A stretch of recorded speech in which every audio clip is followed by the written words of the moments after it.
You're listening to Find the Good News, Episode 13, The Flamingo Principle, featuring Charla Blake. This episode of Find the Good News is sponsored by Parker Brand Creative Services, a branding agency that thinks sideways, pushes forward, and gets your brand up. Check out our work at parkerbrandup.com. Would you like to help make sure I'm asking my guests the really good questions? Just visit findthegood.news and click the Questions tab. I'll see if I can get your question dropped in the fishbowl. Each episode, my guests will dive deep, select 3 random questions, and if yours is selected, I'll ask it on the show. That's findthegood.news. In visiting with Charla Blake on Find the Good News, I was keenly aware that I was sitting across the table from someone with a lifetime of skills and experiences. Charla has a sharp mind, a strong will, a good heart, and a vocal honesty that I can really appreciate. Project Build a Future, Charla's current endeavor, helps revitalize and build neighborhoods one home and family at a time, with a vision of building healthy communities in the process. Getting to know Charla was what I expected. She is a thoughtful and caring person. It was her depth that was really refreshing. She said things that I will not forget, and more than likely, will call on again. Her experiences have shaped and placed her in the right role at the right time, and that's good news for people in our area. Wake up, it's morning. You're dreaming up a story. I can hear the way it's going, 'cause you're laughing in your sleep, on the path to your deliverance, and a holy wall of light pouring through your window. Old news, bad news, fake news. Sometimes you just want to shut it all down and get no news at all. With Find the Good News, I aim to change that by focusing on good people doing good work. I visit with artists, educators, civic and spiritual leaders, musicians, business owners, students, volunteers, and everyday citizens who are using their creativity, resources, and talents to bring hope and happiness to their corner of the world. In each episode, I dig into the hearts and minds of my extraordinary guests. We have street-level conversations about relatable things going on in their lives. Discover the critical life experiences that shape them, the perspectives that drive them, and the fundamental beliefs that are anchoring them to a path of goodness. There's a lot of news in the world. My name is Oran Parker, and I'm going to find the good. And I love you just as well. Yeah, we see like that. We see the result of a life, right? Mm-hmm. But we don't see what made the life a lot of times. And even if we, like, you're right, even when we know somebody, I totally get that. I think to me, that's actually probably, to me, my favorite hobby. If that makes any sense. No, I get it. Because, I mean, so often we just go so fast. Yeah, I don't know. And when we stop and just sit and talk to somebody, like really, so much in common sometimes. And even if it's not exactly the same thing, it's like, I don't know, there's just something there where we can find common ground and you go, man, I relate to that, even if it's not the same exact situation or circumstance. Well, thanks for coming. Oh, well, thank you for asking me. Yeah, well, you were recommended. Oh. Yeah. Yeah, I ask every guest, you know the premise of the show, if you've listened to it, is that, short in a nutshell, there's a ton of just info flowing into our lives every day, and a lot of it isn't good. And some of us have the incredible ability to tune out to all that stuff, and then some of us don't. And I'm probably on the other side of that statement. I have a hard time filtering out the negative stuff. And I'd like to say it doesn't affect me, but I know it does. And so in an attempt to sort of fix my brain that, I consider it being poisoned by a lot of that stuff, I thought, well, I need to retune, right? And put good information in front of me more often than not.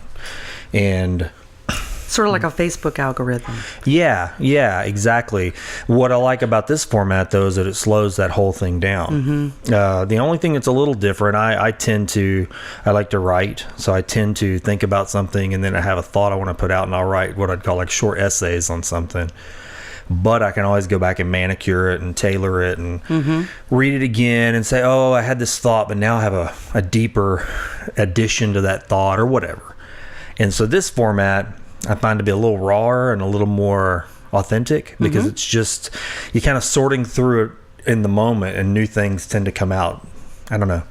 So anyway, everybody that I've had on the show, I've asked them to say, hey, do you know anybody who's good? Which kind of sounds pretentious, like who's the judge of what's good. But I think in most respects, people tend to know what's right and wrong and like what's healthy and what's good, in a community. And so, your name was given to me by somebody else on the show. Oh, wow.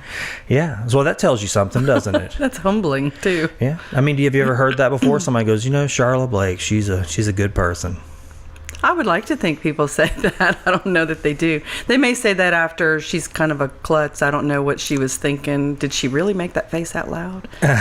Make that face that loud? I don't have a poker face, so. Oh, me either. I'm terrible at it. I usually surround myself with social barometers. Okay, what do you mean by that?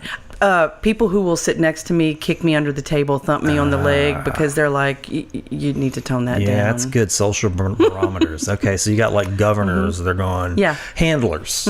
Ah. Or if I'm doing a presentation, I designate somebody in the audience. I'm like, I'm going to look to you, and if I can tell if what I said made sense, or if it didn't, or if I'm off track, or. Yeah. So you do that? I do. That's smart. I don't know why I never did that. Because I always had trouble giving presentations. I mean, at first, I probably still would. I haven't done one in a while. I go to a lot of meetings, and I guess those are like microdose presentations, Sorta. But as far as a full-blown presentation with information and slides, it's been a while. I kind of stopped doing it. I got a little burned out on it because I was doing a lot of branding presentations, and I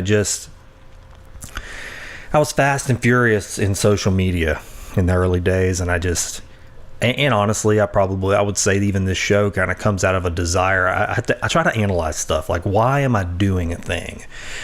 And I wish I could just be the kind of person, because it looks pretty peaceful, because I see people out there and I'm like, they're just doing that stuff and they're not thinking about it, or at least it appears that way. And here I am, I analyze that stuff. Like, I go, okay, so I'm doing this thing and I've jumped into it with both feet, and I've got my heart all tangled up in it now. And my passion's in it, and the more I keep dumping parts of myself into it, before long it's like the anchor's over the boat and everything's tied to everything else, and then I'm just at the bottom of it. And so, being that kind of person, I tend to step back after and go, okay, so what motivated me to do this? And I think it was that way with me with social media. I used to do tweet ups when Twitter was like brand new, and people were like, what the heck's Twitter? And I think I got burned out on that, because at first I was like, this is a cool tool to bring people together. And then, unfortunately, like anything, the advertisers take over, and the squeakier wheels and louder megaphones and people with money take over, and they get the lion's share of the attention. So anyway, that I stepped out after that because of what it was doing to me. I just had to do it. I don't know, couldn't do it anymore. So this format I liked because it's still in that vein of bringing people together, but it's not manicured. I mean, we can edit it, but I prefer to not.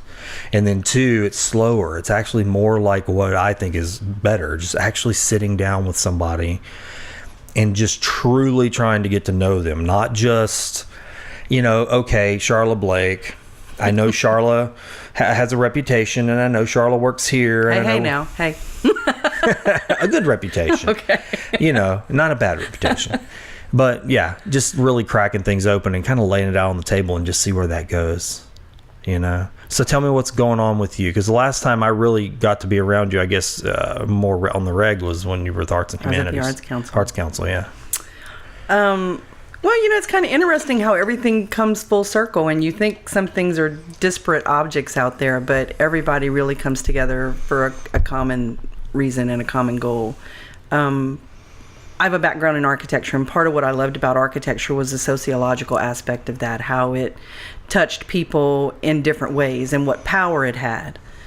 I was fascinated by Albert Speer, who was one of Hitler's top henchman, but he was an architect. And if you could use architecture to scare people and to frighten people and to promote a sense of power on the negative side of that, with the Nazis, what could you do on the good side of that? Oh, wow. Okay. And so how could you use architecture to change people's lives for the better and create better communities and give people peace or joy instead of being scared and coming, looking like lemmings. Yeah. So I was always fascinated with the sociological aspect of that. And so art, I think, plays a big component in that because at Project Build a Future, building houses is really important. We build houses to help people who have always wanted to maybe own their own home achieve that goal. But creating a neighborhood is more than just putting 15 houses on a block. You have to have spaces for people to gather. They have to feel comfortable to walk outside of their house. They have to want to be able to know who their neighbors are. Yeah. They have to be able to have some green space. They have to have a place to detox and to come outside and to just let go and think and be as well. So, packed neighborhoods, we saw that in the 50s when that happened with like when World War II soldiers came back and they just built all these neighborhoods of just houses, sort of like Edward Scissorhands. Yeah, right. House after house after house. Where if you'd been drinking, you came home, you couldn't tell which house was yours because they all looked alike. Sure. So now we've the pendulum swung and we're at the other way with terms like creative placemaking and things like that, which help people understand that a neighborhood is a living thing, and it has to be just like you feed your kids and nurture your kids and teach your kids rules, tell your kids how to behave. Yeah. You have to do the same thing with neighborhoods because they're living things, and if they don't live, then the people inside of them don't either. Yeah, I mean, what you're talking about that's a big concept right there, and it can apply to a lot of things, not just neighborhoods. I mean, yeah, cities, communities, I mean, honestly, the whole world. Mm-hmm. Yeah. I mean, do you think that people have a natural inclination to work as an organism, or do you think that there's something in us that makes it not work? Because it doesn't work everywhere. It doesn't work everywhere, but I think I think you, like everything else, you have to maybe have somebody who has a vision and a spearhead. You have to have somebody who is willing to take the reins and lead on that. Yeah. So if you have some people in your neighborhood who are willing to do that, we have to be willing to listen. Yeah, because I'll say this: like I live on a drive or a street, right? But I will tell you, I never think of it I never call it my neighborhood. And that's unfortunate. And I've had those thoughts, right? Like, sitting around outside in the fall, with a little fire. I've had some neighbors over for visits, but getting to know them in that capacity versus actually functioning as a neighborhood is two different things. And I never really sat and thought about that until recently. But what you're talking about seems like it touches on that, right? It is. And I have real severe place attachment. What do you mean? I don't know if the DSM-4 recognizes that, but I have place attachment. I lived in Dallas for a really long time. Okay. And I lived in Dallas for probably 30 years, 25 years, 30 years. But every time I was coming here, I always said I was... Southwest Louisiana. I always said I was going home for the weekend. Oh, okay. And after I'd been and when I was leaving here, I was always going back to Dallas. I wasn't going back home. I was going back to Dallas because I was home. Yeah. And after I'd been in Texas for a long time, my friends were like, Texas is home.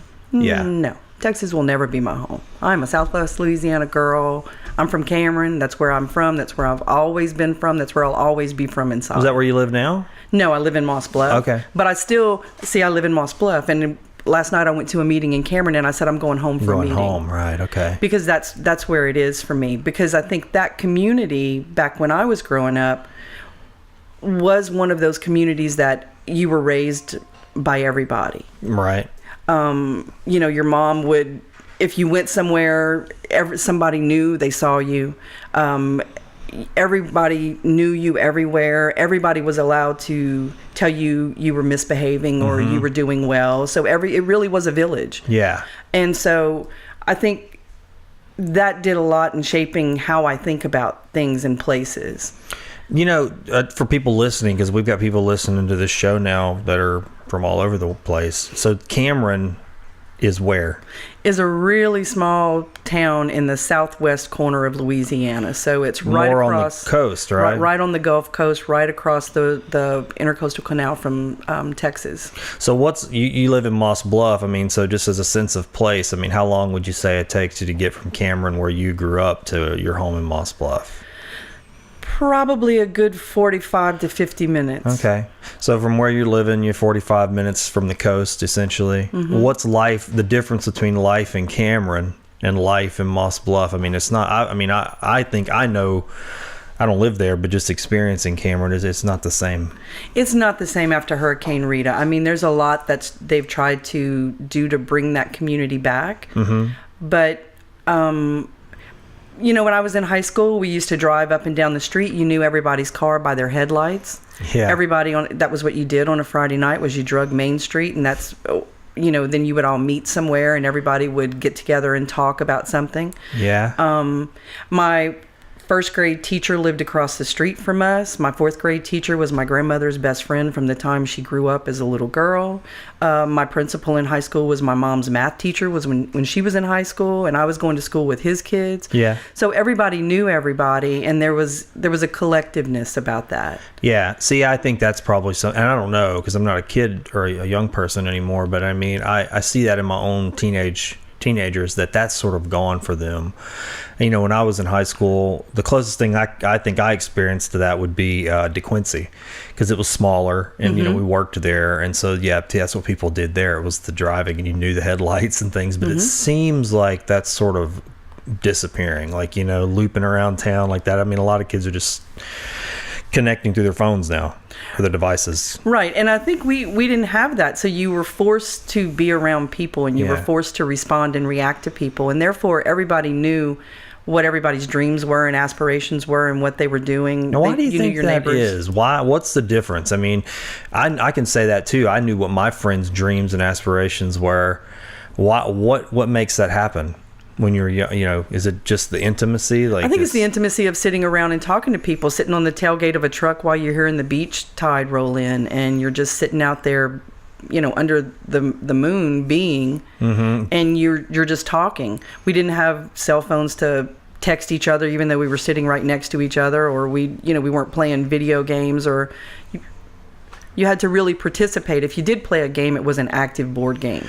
Sounds like that's what you're talking about then with community, right? I mean, to bring mm-hmm. it back into that, is that a true neighborhood community is people getting to know each other and wanting that, right? Because I mean, you can put, like you said, houses together, but if everybody just wants to go indoors and not be together, is that a neighborhood? No. And if there's no green space, if there's no place for them to come out and gather, if there are no sidewalks, if there are no trees, no places for respite, then people, what is the reason to come outside? If there are no front porches, if you look at how architecture sort of went through the ages, when air conditioning came out, it changed architecture, because people didn't need to go outside and sit on their stoops anymore for air, because they had it inside.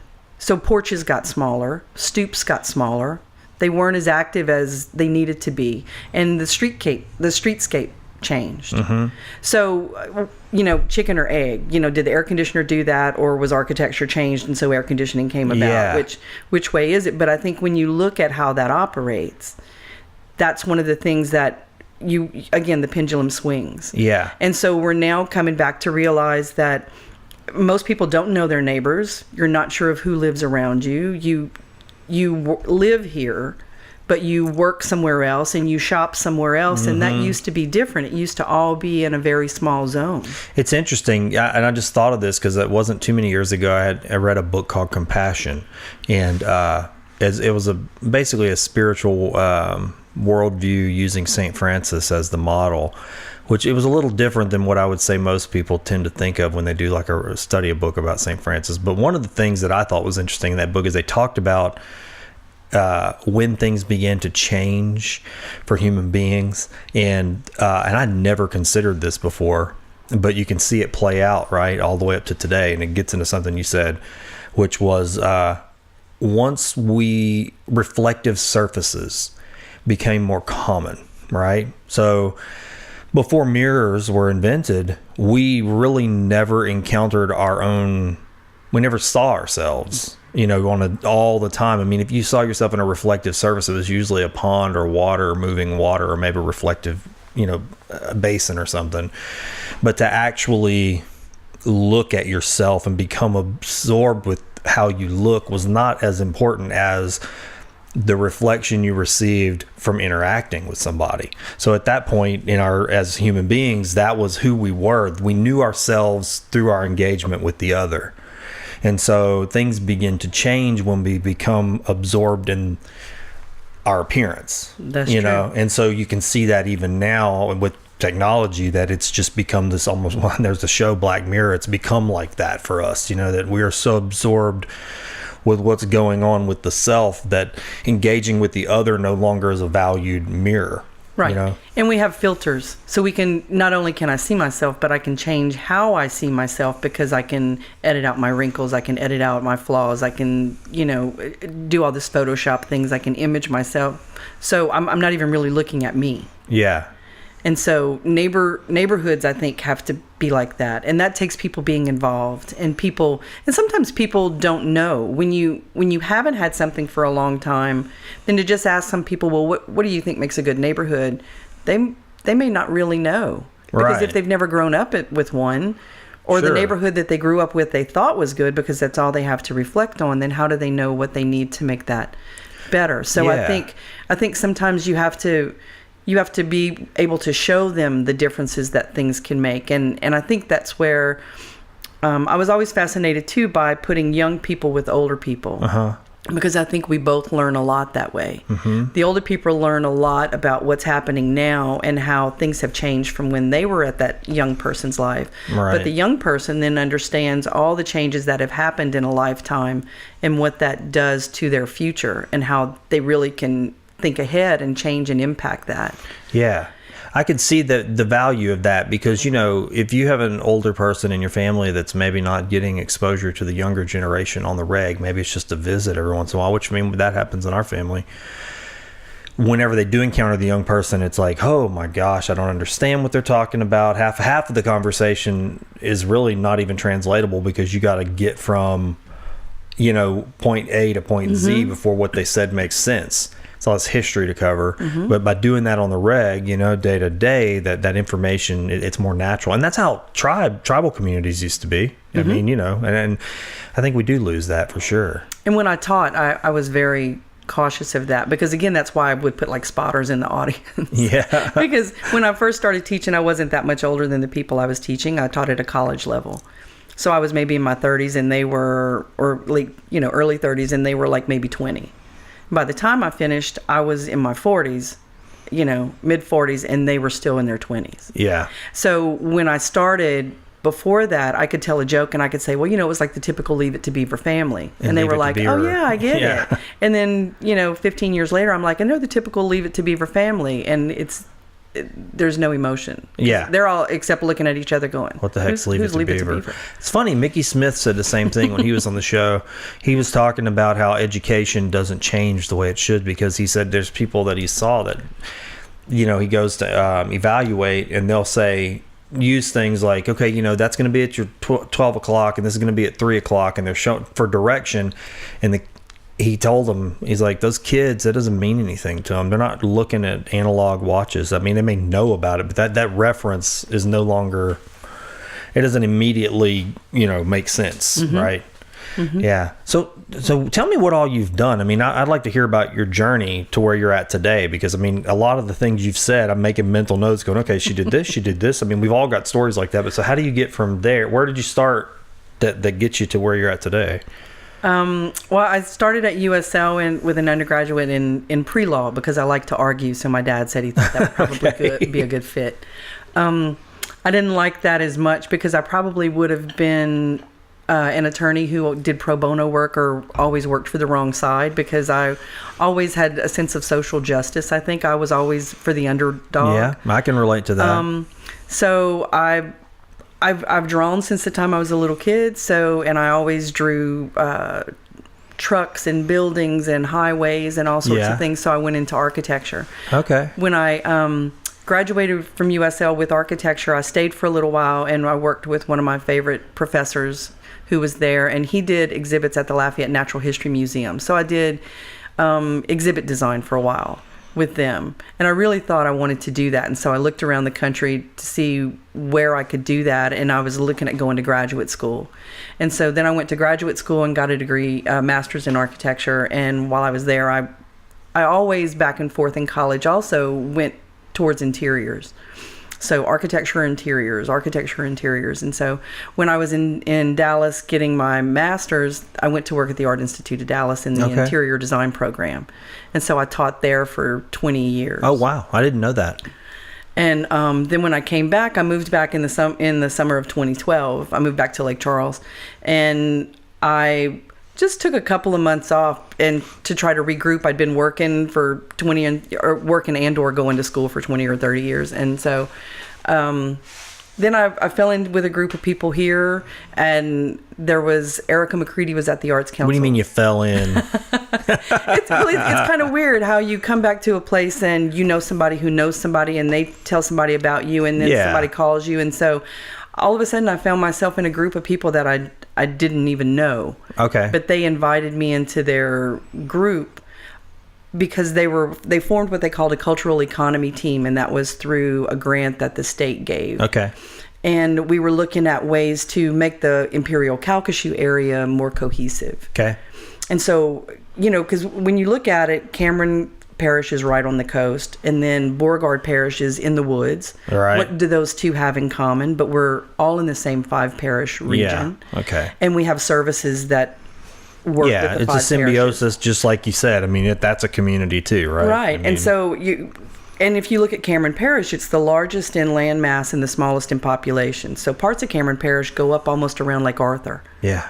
All the way to Texas. And so we span a lot of distance, and there's a lot of difference in the parish itself. So I went to join that team, and then while I was there, I wound up working at the Arts Council for a while. How long were you there? 2 years. 2 years? Okay. Yeah, I mean, I was on the board for a little while there, so I remember encountering you there. And we talked a lot, too.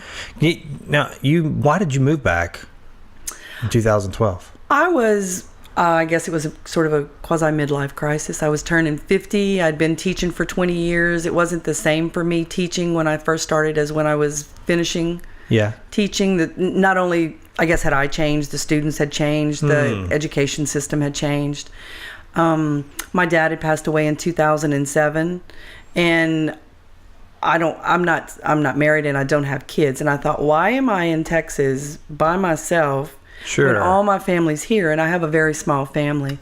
So I thought it was just time. I was ready for a change, and I just came back. I wanted to be back home. Yeah, home. Yeah. I always knew I would come back home. I just wasn't sure when I was going to do it. Yeah. So you got layers of home is what it sounds like. The first layer is Southwest is Louisiana, right? Then the next layer is Southwest Louisiana, and the next layer is Cameron. Mm-hmm.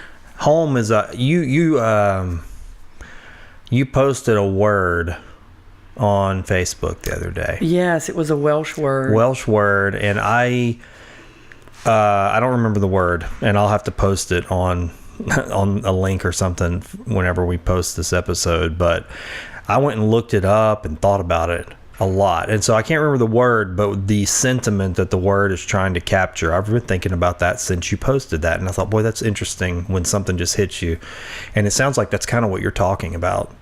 It is. I think home is a place, but it's also something I always carried with me inside, because I think I am the person I am today because of the community I grew up in and the amount of attention that they paid to the people who lived there, and the way that families interacted.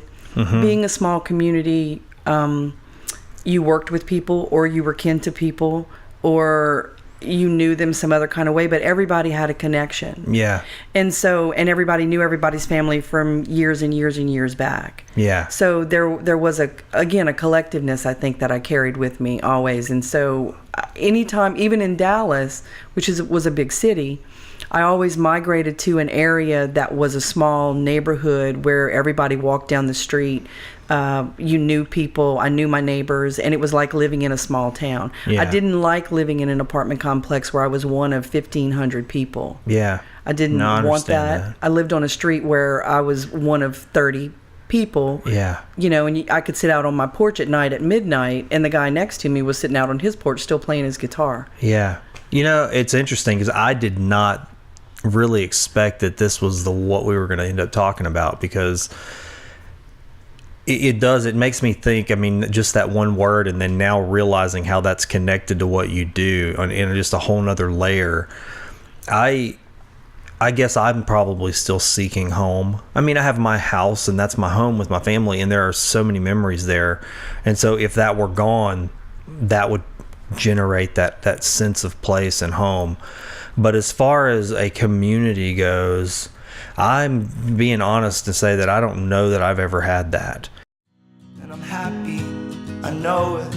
You've probably heard me mention filming videos, building websites, creating logos, or building brands on this podcast. Well, there's a good reason for that. I'm a brand builder, and my brand is Parker Brand Creative Services. My team and I have built countless brands in the Gulf Coast region, and a lot of our work in the travel and tourism industry is experienced across the country and honestly the whole world. We have our specialties: web, logo, package, and whole brand design, as well as video production and photography. But the reality is, we function as a full-service advertising agency to businesses that don't really mesh well with larger advertising agencies, or just don't want to have in-house creative departments. But don't listen to what I say. Just go to our website, parkerbrandup.com, and take a look at what we do. We're a show it, don't say it team. Okay, you should definitely say it too, but you know what I mean. That's parkerbrandup.com. We think sideways, we push forward, and we'll get your brand up. So take this, you've earned it, a melody and chorus. You know, I can think of my memories from when I was a childhood, because we lived out north of town in Houston River Road area, and it was just nothing but country back then. There weren't any houses. There was very few people, and they were far between.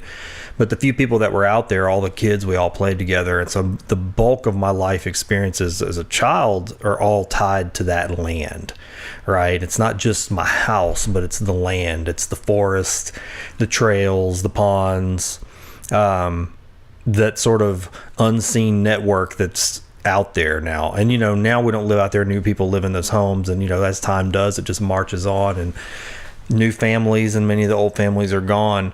But there is a part of me, when I stop and close my eyes and meditate on those times, I feel like there's still like the imprint of all the play and joy and tears and all that's just still there. Those trails exist somehow in some other way, you know. I lived in LA for a small amount of time, and I would find that I went to Santa Monica Beach a lot, because I just had to hear the water. I couldn't be landlocked.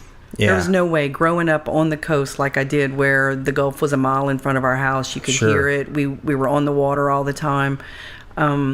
So when I lived in LA, I would find myself driving to Santa Monica Beach or Venice Beach all the time, just to be able to be close to the water. When I was in Dallas, I'd do the same thing. I lived not far from White Rock Spillway, and so they had pelicans. When I got homesick, that's exactly where I would go, because I could see seagulls, all the things that I was used to here. So there were certain smells. I could go somewhere and I could smell something, and it would bring me back to my grandma's kitchen and what that was like. And so even though she wasn't with me anymore, she still was. Yeah. And so it brought all those things back to life. And I think, like, when you go somewhere and you have a really good meal, and you want to be able to prepare that for somebody else, because you want to share that with somebody, I think that's how I approach what I do now. Is I grew up in a great community where everybody really looked after each other and came together as a community.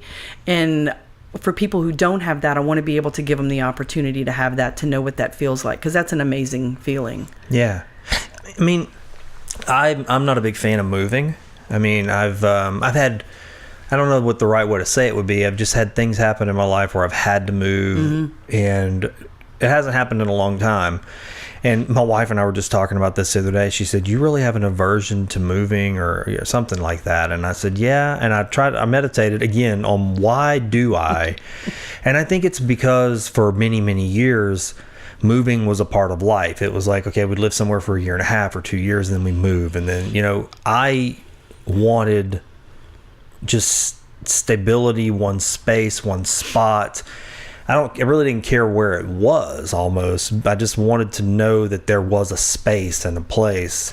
I don't like that shifting, and I don't know what it is. I think it's something about that longing perhaps for that I was just describing of, well, my own childhood there was density to it. There was history. I mean, from being a small child till, you leave your parents' nest or whatever, that's where your life is. You've cut yourself and bled on that land. You've laughed, you've cried, you've fallen, you've learned how to do things. You've, contemplated things. I mean, you've changed there. And I just think that moving, I don't know. For me, I feel like you somehow, I guess maybe it comes from just having to have had left all that behind, and now it's a memory only. The place, and it still only lives in my mind. I don't want to have to just have these spaces in my mind. I don't want to just be in a bottle. I want my children to go, I grew up here. I don't want them to go, oh, we moved a lot. And maybe it's a fear. Maybe that's what it is. Maybe, I don't know. Just a little psychoanalysis of myself. I'm not really sure what it is, but. Well, it was Winston Churchill who said we shape our buildings and thereafter they shape us. So I think your community does that for you, and then you in turn, it's part of your role as you're paying it forward to turn around and shape your community and mold your community and help it grow. Yeah. And sometimes it's harder to do that because of things that happen.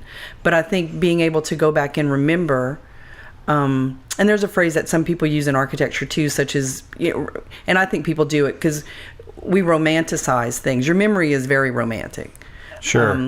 When you were a kid, things were very traumatic to you. But now that you're 40 or you're 50 or you're 60 and you think back, it's like, it wasn't really all that bad. It was just kind of smooth. You just didn't have perspective. And it was idyllic. And so we tend to romanticize things, and then all those ghost buildings, all those things that ghost landscape that used to be there that isn't there. Yeah. I can still drive down there and see it. Sure. It took me a long time to be able to do that. I was really sad at first, and I thought, I don't know how this is ever going to come back. But I had to also bring myself to realize that it maybe wouldn't come back the way I knew it, but it could come back better. Yeah. It could come back different. It could come back and be just as good, but just not the same. Yeah. And so thinking about those things and keeping those things close to me are the things that remind me of how I felt when I did that. And I drove some of my architecture instructors crazy because in architecture, they always wanted you to have a precedent for why you did something. Okay. You never had an original idea. So if you designed a staircase here, or if you designed a facade like this, it was because of this architect that you studied and the philosophy that they influences, had. Exactly. Just like if you were copying an old master. Sure. And I oftentimes didn't have that. I would just say it feels right. Mm-hmm. That's what my gut says. Yeah. And that's hard to explain because that's not objective. That's subjective. Yeah. You're talking about something that I bring up on the show a lot, and I mean, you may have heard me say it, is that force. Yeah. Mm-hmm. There's some kind of a creative engine or a creation force. I mean, some people will call that and just say that's just God. They'll call it whatever. I mean, but whatever you want to call that, I truly believe that this exists. Sometimes I'd say that even with what we do, that force will actually lead two people and completely that don't even know each other to the same place. Mm-hmm. And those influences, people go, oh, you're influenced by it. Yeah, maybe so. Or maybe the creative force or whatever this may be is actually unfolding and guiding people through to the same realizations so something can happen, right? Mm-hmm. I mean, so something new can be born this is important, it's supposed to be. Well, and we are all inspired by something that's already there because, a piano has 88 keys, but, listening to Bon Jovi and listening to Beethoven is totally different. Right. Because how they see those 88 keys and how they use those 88 keys are totally not the same. Right. So I think you are always influenced by something, but I think if you can't internalize it, if you can't make it yours, and if it's not personal, then it just becomes a regurgitation of bits and pieces of things that someone else did. And it only really has meaning, and I think truly impacts and touches other people if it has a personal connection to you. Yeah. Because then that always translates. Well, so in community building, I mean, that's something I almost would say, sometimes you see it when you travel and you go to like what they call like a tourist trap or a touristy town, and it's like, well, that community did this, and even though that thing maybe arose naturally in this other community, somebody goes, this is cool, and they want to kind of pluck it and stick it in their town. And then before long, I mean, you have some really popular spots that are like that, and then you've just got a little taste of everything. But is that really a real community, or is that a manufactured? Is that a real experience? I'd say almost, I mean, it's very popular, but I'd say Vegas is kind of like that, right? You know, you've got an Eiffel Tower and a Statue of Liberty, and you got all these things, and it's like, well, since you can't go here, we're going to pluck and put a piece of that here. And I guess on some level, that's it's cool, but it's almost novel, right? I mean, so building a real community, I'm assuming you don't go about it that way, right? You don't go, well, how can we manufacture? No, you have to get people involved. So you have to ask people, what do they want? What would they like? What do they remember? And I don't always approach it by saying, what would make your neighborhood better? Because again, you may not know, and it may be practical things. Well, it would be nice if we had some outside street lights. It would be nice if we had a sidewalk. Yeah. And you can put those things, but does that still mean that your neighborhood functions as a community or as a gathering space? Yeah. So then you have to go back and you say, when you were a kid, what were your favorite things about the neighborhood you played in? Or what do you remember about doing in the middle of a day on a summer? Yeah. And being able to take some of those ideas and translate them into something else that they couldn't point to and say, oh, I'd like to have this. But once you build that or design that or create that, and then they're there, it feels natural to them because it connects back to something that they already had. This kind of, all this talk right here, it really gets me thinking about things I think about when I travel sometimes, and then and the word is progress. And I'm going to probably get tarred and feathered for talking about it this way, but I just don't. On one hand, you want progress, and I guess that might mean different things to different people. And I don't know, I'd be interested to hear what you think about this, but unchecked progress is what I tend to think is the word maybe that we really should be saying, because that's the word that nobody wants to say. And I do sense that we have a lot of that going on. And what I mean by that, I can just give you an example from my own experience just on my street. We live sort of out of town, and I mean, at one point that would have been called the country, out in the country, but that's not what it is anymore. And I can see now, as each year goes by, that's going to be less and less the case. And so all the homes and things that made it the country are now all for sale. And being rezoned for commercial land. And then, now there's a little country barn house that used to have a family in it, and there was a history and a life, and now that's being sold, and it's becoming a small hotel with bar. And, not that those things are bad in general, but you just start to see, okay, this is no longer, the idea of community doesn't matter. That's not being built to serve the community. I don't believe that. That's being built to serve somebody's, bank account and bottom line. That's really what it is. And people will go, well, that's progress. We need those things to happen. That's progress. We need, and I got there's a piece of land for sale on the corner of our street. It's been there since we moved there. And I always liked it just being there. It was like, hey, it's just there. It's like a patch of trees. There's nothing on it, and nobody was doing anything with it. But it was a nice buffer. It was just like when I turned the corner, I was like, I'm on my street. And it was just like, I don't know. I felt like... See, the tone in your voice even changed when you did that, because there was...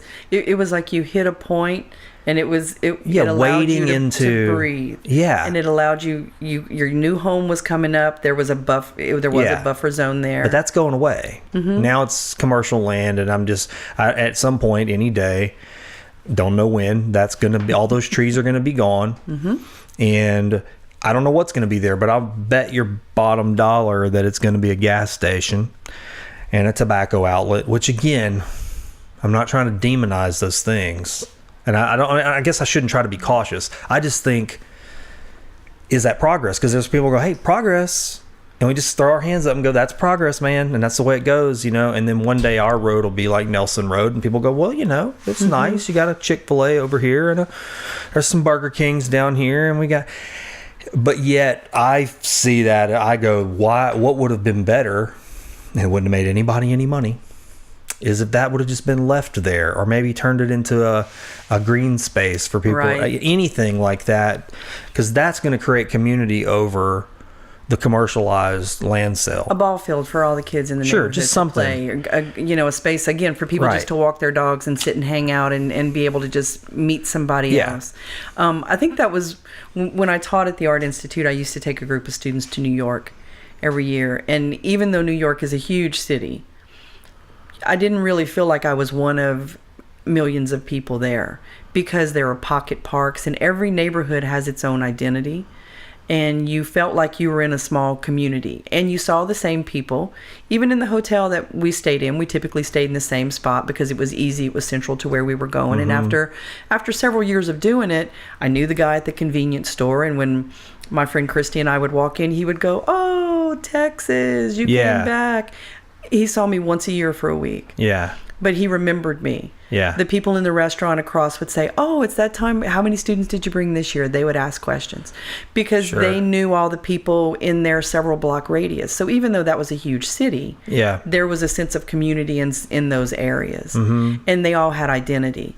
And I think that that's sometimes what people don't consider when they build and when progress happens is what works in Houston doesn't necessarily work here the same way because we're not the same people and our culture and our identity is not the same. What happens in Mobile is not the same as what happens here. What happens in Podunk, Idaho is not the same as what happens here. But people see that it happened there and then they start bringing it everywhere. And it's like an engine of progress. I mean, I would honestly say, and I probably think this way too much, but I think of these forces, right? And so I would say that's another force.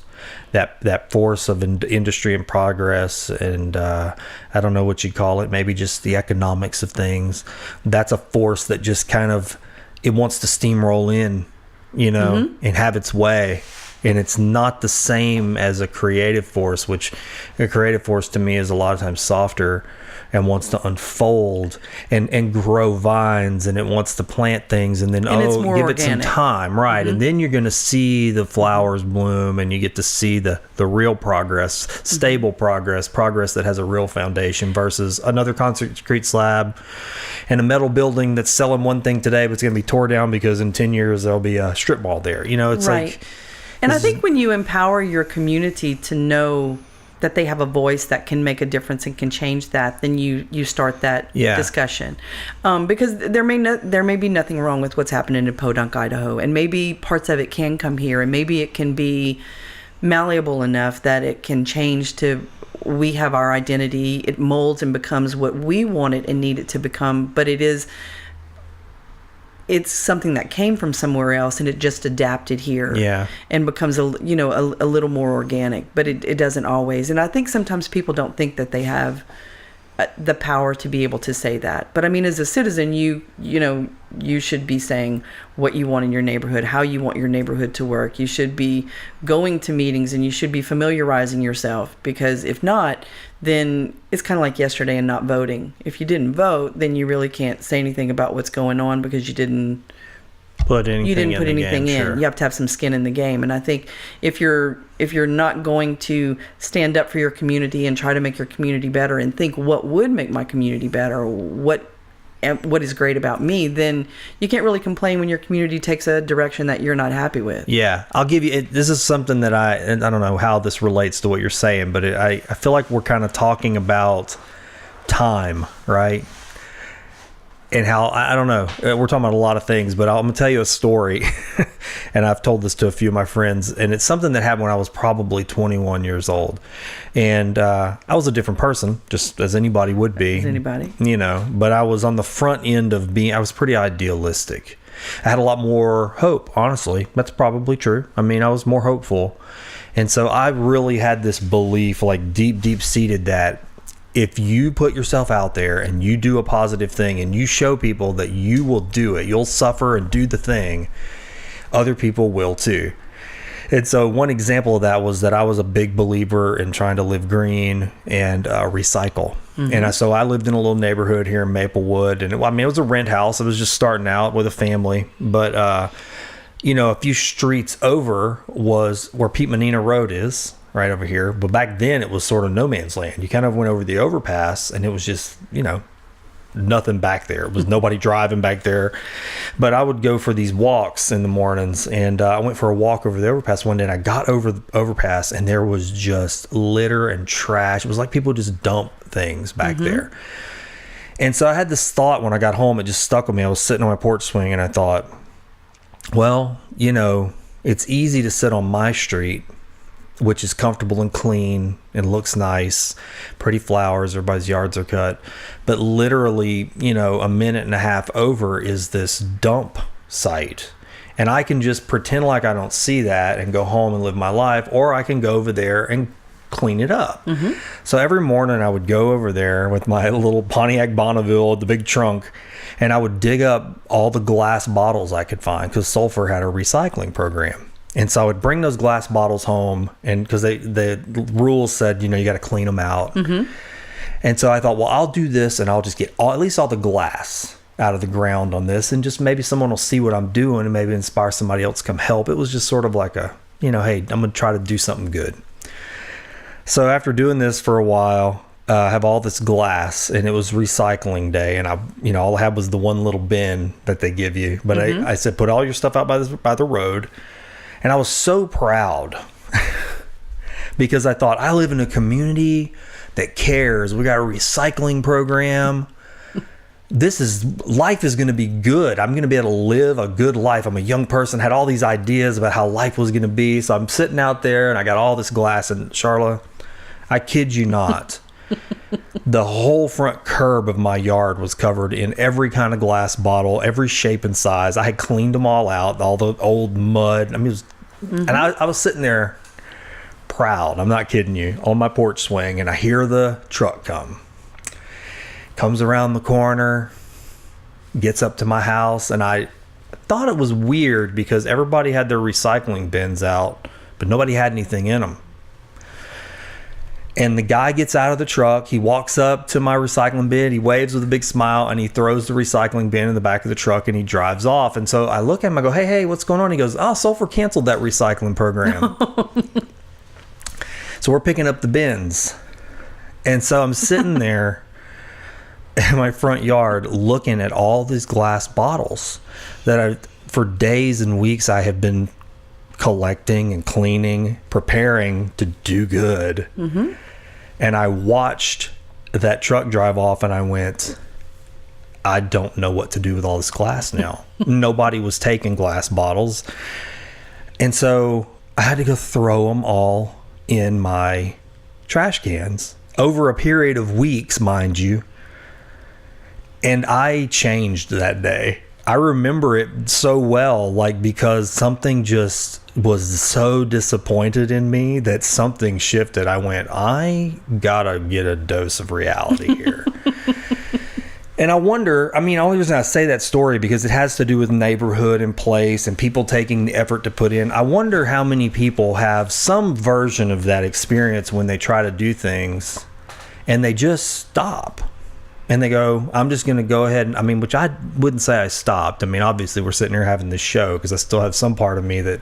Right. See, it just manifested in itself another way years later. But I do wonder how many people out there want to do something like that or have tried and just, they got clobbered over the head and they just said, I quit. I'm just going to stop trying and let somebody else do it. That's somebody else's problem. Somebody else. It's an apathy. Somebody else will show up at these meetings. I'm sure somebody's out there fighting to make sure this, bar isn't opened up in my neighborhood or apartment complex in a place that maybe shouldn't be. I just wonder.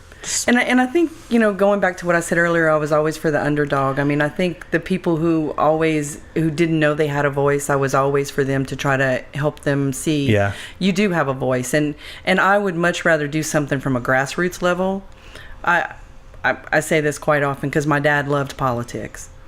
He was a police juryman. He ran for sheriff. He loved politics, and I didn't. And he's the one who said, well, you argue, you're great at arguing, you should be in pre-law. Oh, well, then when I was at USL, I was a senator from my college of art and architecture.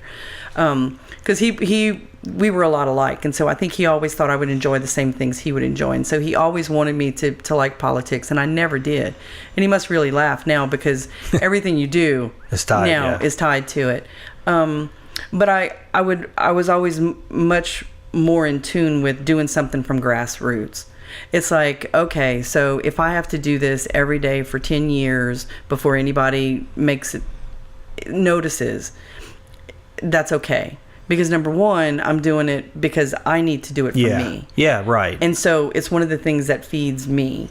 And so I think sometimes we've grown up into a society too where we expect something in return for what we do. And my grandmother always said a good deed is best done left unsaid. Yeah, right. I get you. So I think if we just went back to doing what made each of us better people and looked at it that way, then ultimately that's what starts to shape things, and people will make a difference because you change, and then you in turn start to change your neighborhood, and then your neighborhood starts to change, and that impacts how your district changes, and then your district changes your whole community, and your community changes your parish and everything else. Sure. And so it's just one person, one at a time. Yeah, I think that's true. I mean, even like this show, I mean, I think that's kind of what this is, one conversation at a time, and hearing other people kind of have these common bubbles that sort of rise up out of the water. I mean, you're hitting on the same, that same high note that everybody else has hit on, is that it takes people choosing to change and just affecting other people, even if it's a small way. That one small thing could be retained by that person, because we just really don't know.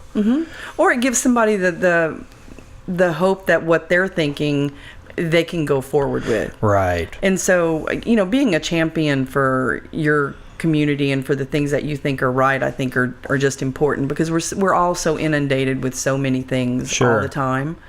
And people laugh because they think that I'm an extrovert, which I'm not. I'm an introvert. And so I have to have time away from people to be able to regroup and to rethink and to pull together, because I just need that energy and that time to reflect and refocus and be able to come back and say, okay, that didn't go the way I wanted. What can happen now? How can I change that? And I think when you were talking earlier about when you're younger, you're so idealistic. You set goals, but they're oftentimes unattainable. Yeah. And as you grow older, you realize your goals have to change. They have to be malleable. You have to break them down into smaller increments. And every day, sometimes just getting through the day is the right. Goal That's of the the day. time you've got, and you just got to, right. Yeah, that's exactly. the goal of the day. And so you just have to be able to look, and we're all so used to multitasking. We're all so used to doing so many things that sometimes you forget why you're doing them, and you're just going through the motions. And I think that's why I always reflect back and say my hometown is one of the things that I always carry with me, because I remember what it was like to just sit in a group of people outside under the stars and hear the crickets and do nothing at night except talk to people. Yeah. And now, as soon as it turns dark, everybody closes their door, pulls their shades down, and everybody's inside. Yeah. And so I think that's why I think communities are so important to me. And one of the things we try to do at Project Build a Future with houses is neighborhood revitalization. We do build houses. Okay. But we do go back and try to make a neighborhood a better place. So y'all take existing neighborhoods? Yes, we build in existing neighborhoods. So we don't come into large tracts of land and build 30 houses. Okay, all right. We do a lot of infill. So you're not building like these tailored communities that you see. Okay. No, we're building single family houses for single families. We might build 4 or 5 in a row, but it's in an older neighborhood, and it's in an area where there were maybe houses there before. Okay. There were imprints of houses before, and we're just coming back and filling them in so that there's... I didn't realize that's what it was. Well, that's interesting. So that's nice because, I mean, you see that a lot, and that can kill a neighborhood, honestly, if there's too many, gaps or just people moved out and the property's just there. Right, the properties go down, and then what that does is it also gives somebody hope that new things are coming in and there are new people there to meet. And then if those people come in with different levels of expectation of what a neighborhood is, then while you've been there a long time and maybe don't know your neighbors, I'm new and I want to know my neighbors. So now we have two people who are totally different interacting, which wouldn't have before. Yeah. And so then that'll start to change just the dynamic of a street, which then filters out around you, and people will start to again walk down the street and gather and have walking their dogs. Or I think that's actually awesome. I didn't realize that's how y'all were doing that. I mean, this makes me think about a lot of things that I think about just my own street. Again, it's not a neighborhood, but I would say another thing I've talked about on the show is one of my greatest loves is people. But one of my greatest fears is people.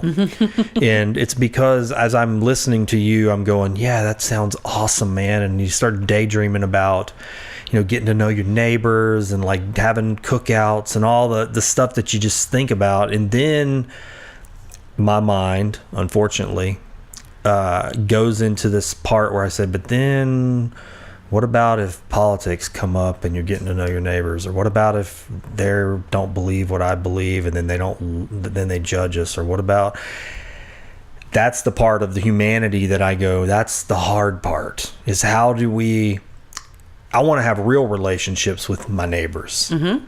I don't want to have, hey, Bill, and we only talk and we make sure we stay in the safe territory. Because if I'm going to love a person, I want to love the whole person. I don't want... It's a farce to me to not. But you have to have those conversations about religion and about politics and about all those things that you're going to disagree about. So why to be able can't to we have those in a comfortable way? What do you think? I mean, because I think that we don't have those in a comfortable way. Most of the time, we just avoid them because they become painful. Well, and I think sometimes because in some neighborhoods there are no safe zones. Yeah. You're doing that in my house. So how do you make a zone that's safe for everybody to have that kind of... Green space, open space that doesn't really belong to anybody but belongs to everybody at the same time. So it's not like you're in my yard. It's not like you're in my yard. Okay. And it's not like you talk to me in front of my house or you're not in my house saying things that I don't like because I can control what's here. But out here, this belongs to all of us. It's funny that you say that. It makes me think of a conflict I had. Several years back when my father was really sick, my parents were moving out of sort of I guess it was a really rundown place. It's like we kind of had a slumlord, just wasn't taking care of the property. So they were moving across the street to some property that they owned. And, there was, as we were moving, I mean, when I say across the street, I mean like literally across the street. So it'd be like walking. So we were literally moving stuff from one house across the street into this new home. But there was a conflict with this slumlord who had showed up.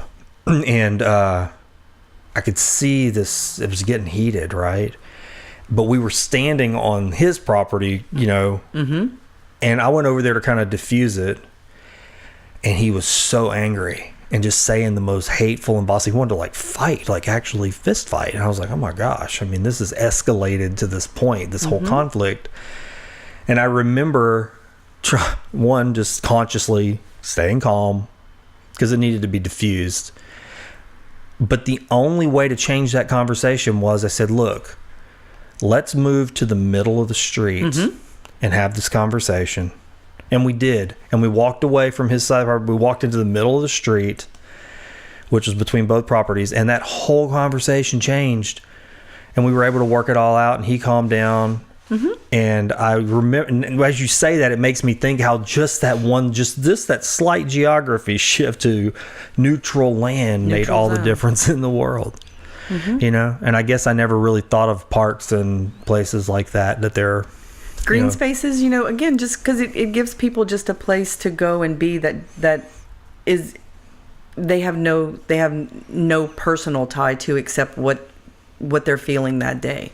So it's not like it's mine or it's yours. It's everybody's. And so then you can not to say that those things can't escalate still in the same thing, Sure. but I think not the same as they would in front of your house or in your own yard. Yeah. And so again, that changed in the 50s. Is that neighborhoods just became house after house after house after house after house, and there were no open spaces except maybe your yard.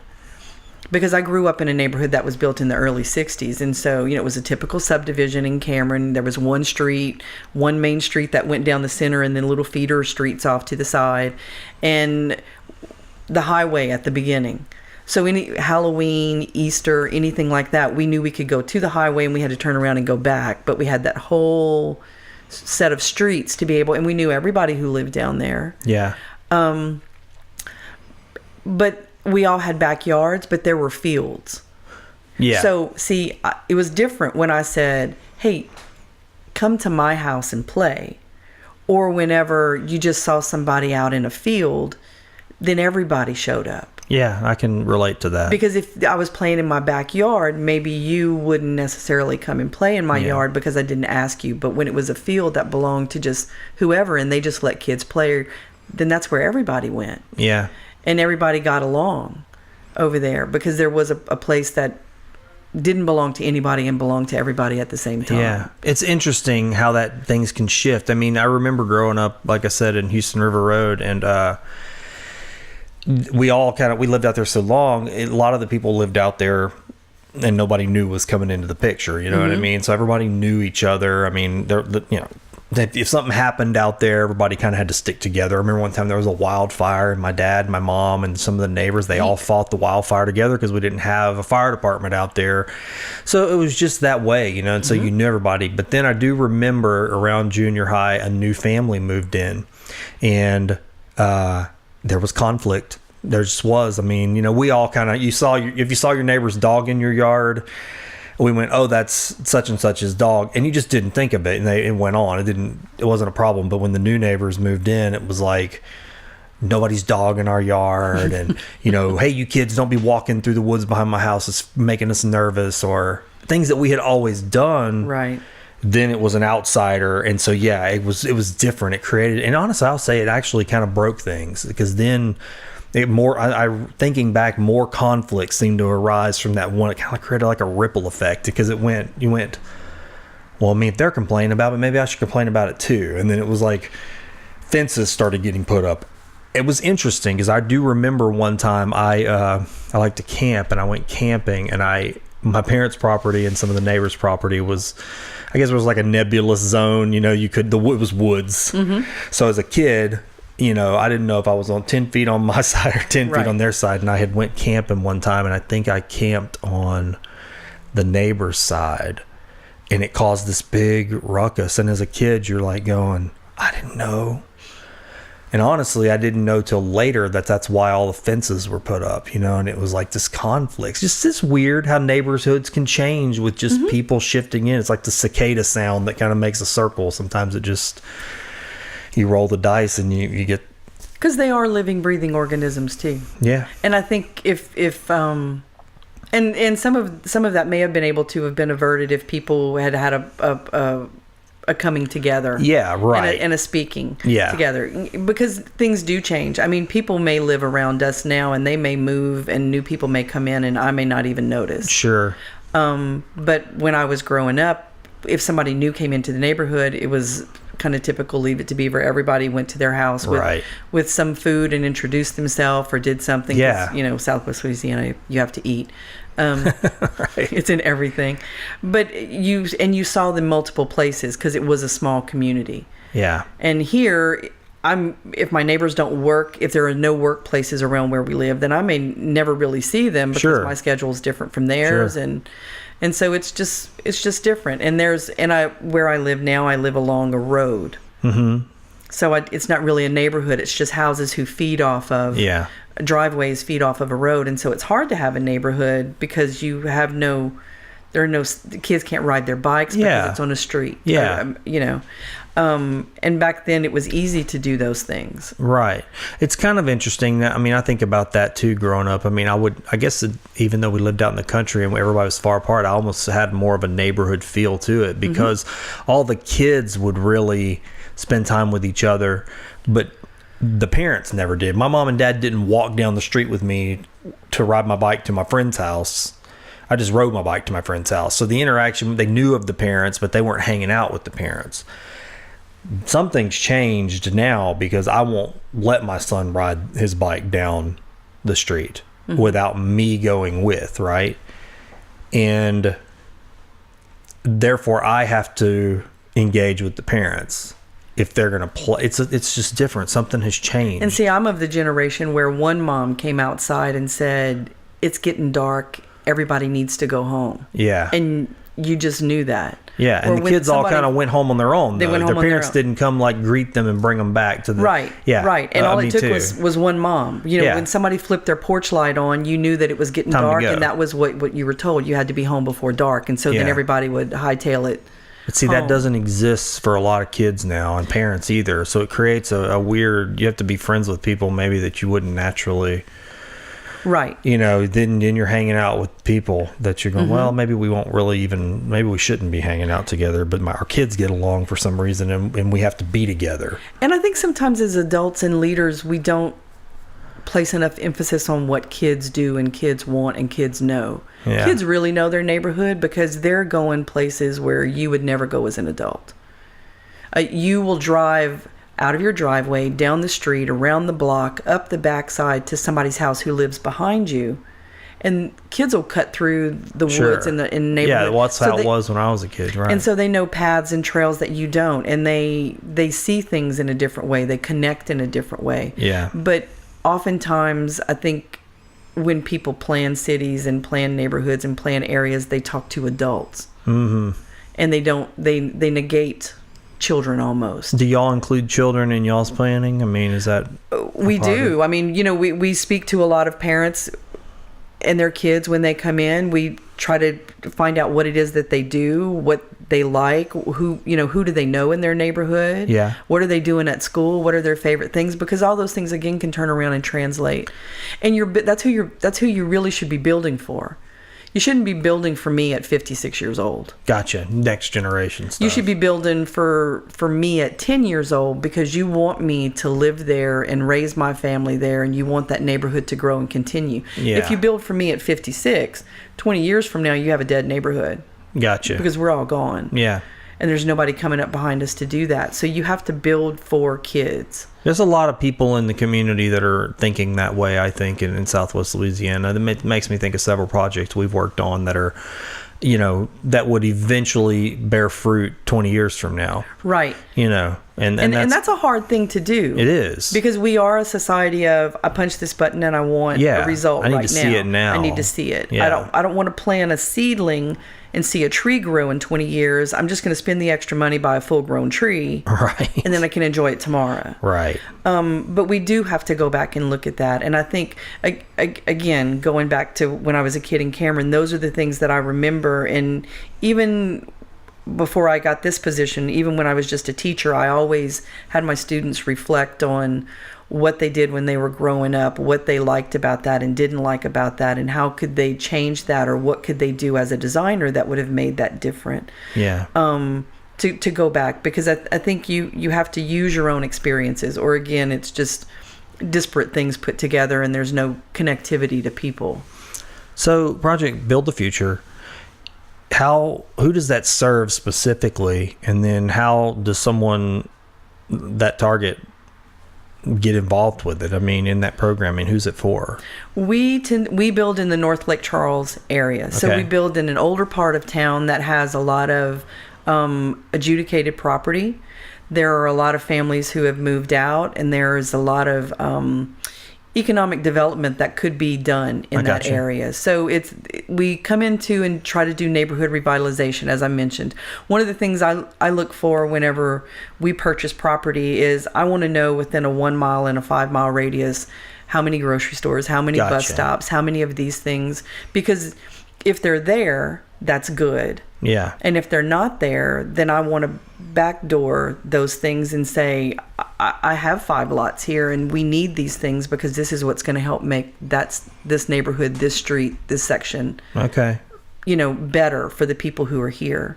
We tend to deal with clients who maybe what the United Way terms as ALICE. Okay. Asset limited, income constrained, employed. Okay. So they're the people who are working 2 and 3 jobs, Yeah. but they're all maybe minimum wage and they're barely getting by. But they have the same goals and aspirations that everybody does, to be able to provide a home for their kids, a future for their children, a place that they can live out their lives and retire. But maybe it's been hard for them to do that because they've been renting, and that's a vicious cycle. You're paying rent every month and never getting ahead because all your extra money is going to your rent. And if you don't have money to save for a house. So we help those people be able to set up a budget and work towards getting their finances ready to be able to afford a home. Yeah. Well, I mean, it's hard for people to get started too. I mean, who are doing that. I mean, even especially a young person. I mean, I was out trying to help my daughter find a place to rent, a while back. And I was like, man, I don't see how a young person can get started at these levels that things are at. It's hard. Very hard. So, I mean, I can see the benefit. So, I didn't realize that's where y'all were building, and I wasn't even sure how that program worked. How many homes have y'all built? In the 17 years we've been in existence, we've built and developed over 100 houses. 17 years. So, is that just in Southwest Louisiana? Just in Lake Charles. It was started in 2001 by Father Henry Mancuso and Mr. Willie King. Really? And a couple of other people came to the table, but the two of them had the idea after reading an article in one of the Houston papers about how a nonprofit was helping people with quality and affordable housing for people who had not been able to achieve that before. Yeah. And so they came up with that idea and worked out a plan, and then Project Build a Future was started in 2001. I think that's awesome because, I mean, look, so much of life, there's so many people out there who work really hard. They love their kids just like anybody else loves their kids. They want to have a comfortable, safe, healthy environment for their children to live in with all the things that anybody else's children have. And I think there's sometimes an inclination to think that if somebody's doesn't have things, that maybe they've done something, or they're just not trying. Or they're not trying, and that's just not true. So much of life's success, some of our successes and failures are our own fault, but a lot of it is just luck. I mean, just the fact that you're born somewhere is a roll of the dice. I mean, you don't know who your parents are going to be, all of that. I mean, and it changes the course of so many people's lives. And I think it's constant education too. And as a teacher, I saw that I was not just a teacher about the materials that my students were trying to learn that day, but I was also trying to teach them life skills, hard skills and soft skills. We were talking about relationships. We were talking about, they got their first job and it was a contract job. And so they thought when they got that $10 an hour check that they really got $10 an hour, and you would have to say no. Right. You need to put $3 of that aside for taxes because that's not being taken out. But no one had taught them those things, and they didn't know that. So if you're not careful, and if you don't know that exists, or if you don't have the wherewithal to maybe be proactive and research things and want to learn them on your own, you may not know. And so we did an event the other day where we were gearing financial literacy games towards kids. Yeah. Simple things like, here are 15 objects. Pick out the one that you want. They were all under $5, but pick out the one that you want, and now come to me at the cash register and tell me how much change you get back. Yeah. And now what are you going to do with that change? Because here's now a savings form, and now you've gotten $1.50 back. Yeah. So what are you going to do with that? 30% you should save for the next time, but if you don't teach them, they don't know. And what happens is, as you found out with recycling, it's easier to teach a 5-year-old to recycle because he'll make that a lifelong habit. Right. Than it is to come in at 50 and teach me, try to recycle. Sure. Because I'm going to do it until the newness wears off, and then it impedes my day to life, and then I'm just going to give it up.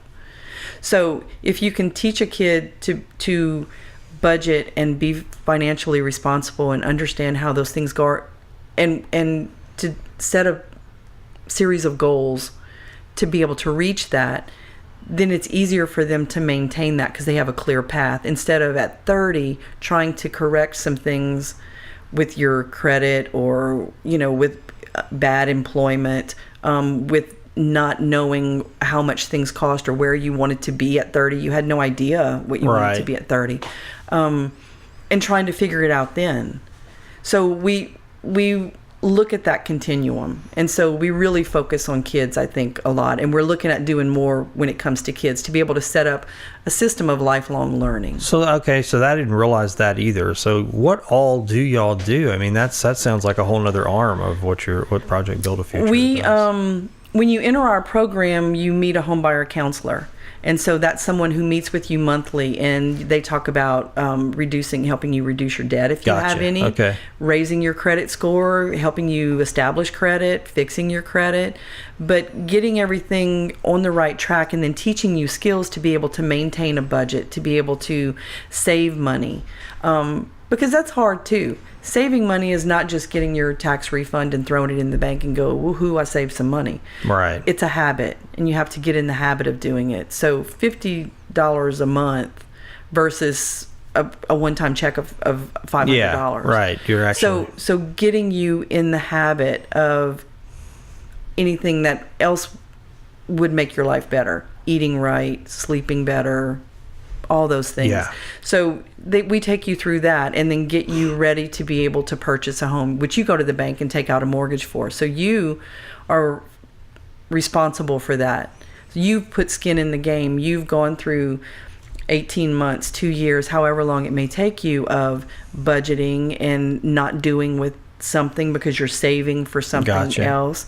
Making sure you're paying your things on time and being responsible, which is what being an adult is. And so y'all are working with them this whole time, and while they're in that program, to kind of build towards that. It could take as long as it takes, right? Is there a limit to that time frame, or is it just as long as it takes to get you to that? No limit, as long as it takes. Okay. And we have people who are 21 who are saying, I want to do this now because I want to grow into a house and I want to start out right.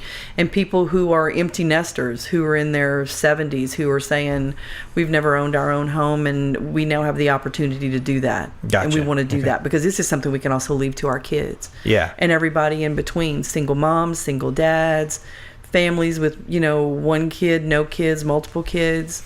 So it pretty much runs the gamut. We're just, a small microcosm of everybody that's out there. Well, that's interesting because it's so much more than just building a home. I mean, you can see it that way, and I guess I honestly, truth be known, that's kind of what I thought.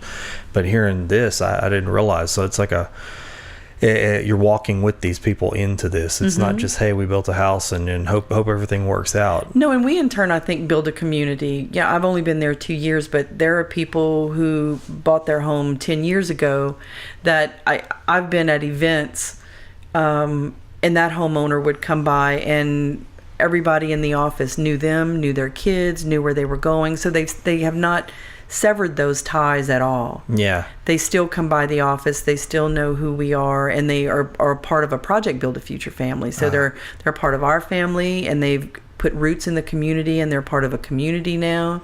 And so you have a safety net. And it goes back to I think what attracted me to that organization was very much like the community I grew up in. Yeah. Because you always knew that somebody you could turn to, somebody had your back, somebody was there for you, and it wasn't just you out there.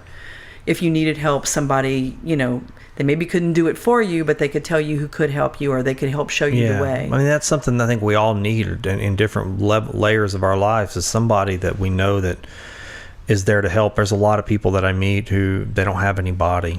Right. There's no safety net. I mean, I actually know a little family that has come by here a few times that I've visited with, and I let me and the father visit, and I think the visits are helpful, but he doesn't have anybody. I mean, nobody to help. They don't have a network. They don't have relatives. I mean, it's all just sort of out in the wild. And when you see somebody in that situation, I always think of this. I'm like, God, it would be so much different if they had an aunt, an uncle, a brother, a father, a mother, and all that network is just gone. And I realize y'all probably encounter people like that, I'm sure, that are just you're kind of a beacon of hope to some degree. I mean, because it's like, look, at least I can get on this course where I'm going to be in not just a home, but now a community where I'm going to know people makes a big difference. I know it kind of makes me think of this Catholic church in California. I believe I read an article where they service a lot of immigrant families, and they were giving out basically creating IDs at the church that just say, you go to this church, your family goes to this church, because they were saying a lot of these people, they're trying to get started as immigrants, but even if they have an ID, and it's a connectedness. Yeah, they said that even if they could get pulled over, and because they're an immigrant family, they're treated differently. But with the church ID that's got their picture on it, says what church they go to, it's another layer where they can go, hey, we got this person, and they can say, look, call my church or call my parish.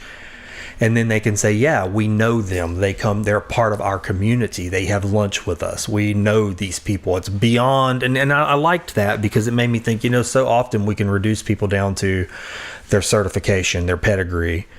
But this community ID created a layer of just knowing, like as human beings, that they're people. And I think that, I don't know, there's something special about that. No, and I mean, it's the culture we grew up in, too, here in Southwest Louisiana. There's that old adage, who's your mama? Are you Catholic? Can you make a roux? Yeah. I mean, that's the first thing you do, and I find I still do that. Right. Depending on who I introduce myself to. If there are people who were my grandparents' age, I always say, I'm Buster and Roberta's granddaughter. If they're my parents' age, then I'm Braxton and Norma Jean's daughter. You reintroduce yourself and who your relationships are. Because then they know, because then they say, oh, I knew you, Grandma. Yeah. And so then that automatically, I'm in. Yeah. They know me now because they knew her. That's the same thing when I talk to people and I tell them that they remember my dad's business in Sulphur. And as soon as I say that, that's a bigger connector than who I am, because they go, oh, I remember going there. I remember shopping there. And it was around, and it was a community impact, right? So, and everybody here is kin too. So, knowing who your cousins are, because there's probably not a day that goes by that I don't meet somebody when I say, oh, I'm so-and-so. Yeah, I'm her cousin. Yeah. Or I went to school with your mama. Yeah. I was somewhere the other day in a grocery store, and I saw a young lady, and I said, excuse me, I don't know who you are, but I know who your family is from Cameron. From their DNA, because you look like them. And she was like, hey, I get that a lot. Yeah. But, there was I would have never just walked up to a stranger and said, excuse me, who are you? Right. But there was a connectedness to her that I already had because of the community I grew up in. Yeah. A lot of that, is easy for some people, and some people it's not. I think for me, growing up where we grew up at, I was an easy friend. I made friends very easily with the neighborhood kids, and we all got along really well. But my parents didn't have a lot of friends. So it wasn't a common thing to have neighbors over and have people visiting. I mean, now the kids, yeah, but adults, no. So in a lot of ways, it was almost like isolation to some degree. So it did, as I got older, make it a little more difficult to wade into those types of relationships myself, because I didn't grow up around it. No, my parents were very social. They were very active in their community. They were in community organizations. So you saw it, and it was kind of native. It was in you. Yeah. And again, Cameron was like the It Takes a Village thing at the Fur Festival, which was our our parish's festival. Yeah. Every year in January, everybody would go to the Masonic Lodge in Cameron, and that's where everybody would congregate. And my grandfather and my father were Masons, and so you knew a lot of people through that connection. My grandmother and my mother were Eastern Star members, and so everybody would congregate there, and you knew the whole parish. But then, anytime I went anywhere, because my dad was a Mason and was part of a larger fabric of people. Yeah. Even when I went to Lafayette, he knew some men there who were Masons, who he said, here are their numbers. If you have any problems, give them a call. But he had that connection. And so I think even though he wasn't from here, he was from North Carolina. He was a transplant here, but this community became his. And so that sense of knowing who people are and what makes a community work, I think, is again one of the things that drives me. And it goes back to why I said at the beginning, it's more than we can build houses all day long, but that doesn't mean that we revitalize neighborhoods, because building houses is really building houses. If you don't put in the other things that make a neighborhood work and get the people to interact and get a community to form and a neighborhood to really gel, then you're just building houses. Yeah. And so it's that thing inside me, and I think the other people in the office have that same sort of sense. And it's where Father Henry came from, and Mr. Willie, when they started that, they had that same sense of community. And so I think that's why it's 17 years later it's still here, because we're a local nonprofit that started. We built one house, and then that house turned into, 2 houses, and then that 2 houses turned into, we built 6 in 2017 on one street. And so, it just grows and grows, and we have the number that we have because I think we're always looking to grow and expand and understand what the neighborhood's about, and that revitalizing a neighborhood is more than building houses. Where do y'all's finances come from? I mean, as far as as the nonprofit, where does that? We partner with some organizations. We get grants from the city. Okay. We have some down payment assistance programs that come through some governmental agencies. We work with the United Way. We apply for some grants. Enterprise Community Foundation, some of the local banks, First Federal, First National. So there are people who have different pots of money set aside. And then over the years, we've been able to, we partnered with Habitat for Humanity at one point in the beginning of the organization in a pilot project for the state, which was an alternative housing pilot program. Okay. And instead of building FEMA trailers, they were looking at building small houses. Yeah. And so we participated in a program like that. And when it was done, the state said, okay, now half of the houses are yours, Project Build a Future, half the houses are yours, Habitat for Humanity. And so we gained a little revenue from being able to start a rental program and a lease to purchase program, and then eventually sell some of those houses. Wow. So what's going on right now? What's coming up? I mean, y'all, what kind of projects are you involved with? We are currently building 2 houses right now, and we have possibly 6 on the slate for next year. So we also work as people come through the program. Last year was the first year that we built 6 houses and didn't have 6 people to put in them. Usually what happens is, if you're in our program, as you come through our program and you're maybe 6 months away from being mortgage ready or bank ready, we then start building a house. I see. For you. So you already have an anticipation of who's going to be in the home. Okay. So looking at our program now, we have 5 to 6 people next year. And one of those I'm really excited about because it is an older couple who we typically purchase property and build a house, and then you buy a house from us. And, okay. And it may be someplace that you wouldn't normally have purchased land, but it is where we're building because we're doing infill. This couple came to us and they had a piece of property that belonged to their family. Okay. And they had never been able to build on that before, and now they're at a place in their lives where they can build. And so we purchased their property from them. We're going to build a house for them on their property next year and then sell it back to them, so they will have something. Okay. Because that's something they can leave to their kids and grandkids that has a personal tying connection to them. So for them, it was a really big deal, and it was great for us to be able to do that. That adds a different layer again to that house. Yeah, I can't imagine what that must feel like doing what y'all do and actually seeing, when that house is finished and seeing the family move in. It's an amazing thing. It's an amazing thing to see somebody work. It's always amazing to see somebody achieve the goal of what they've worked so hard to get. Yeah. Whether they've worked for it for 2 years or whether they've worked for it for 50 years, like this couple who's lived a long time and worked an awful lot and gone through a lot, raised their kids in a variety of houses and locations to now be able to have something that's theirs. So it's an amazing thing. It's also a sad thing whenever some people come in and you can't help them. Yeah. What would cause that?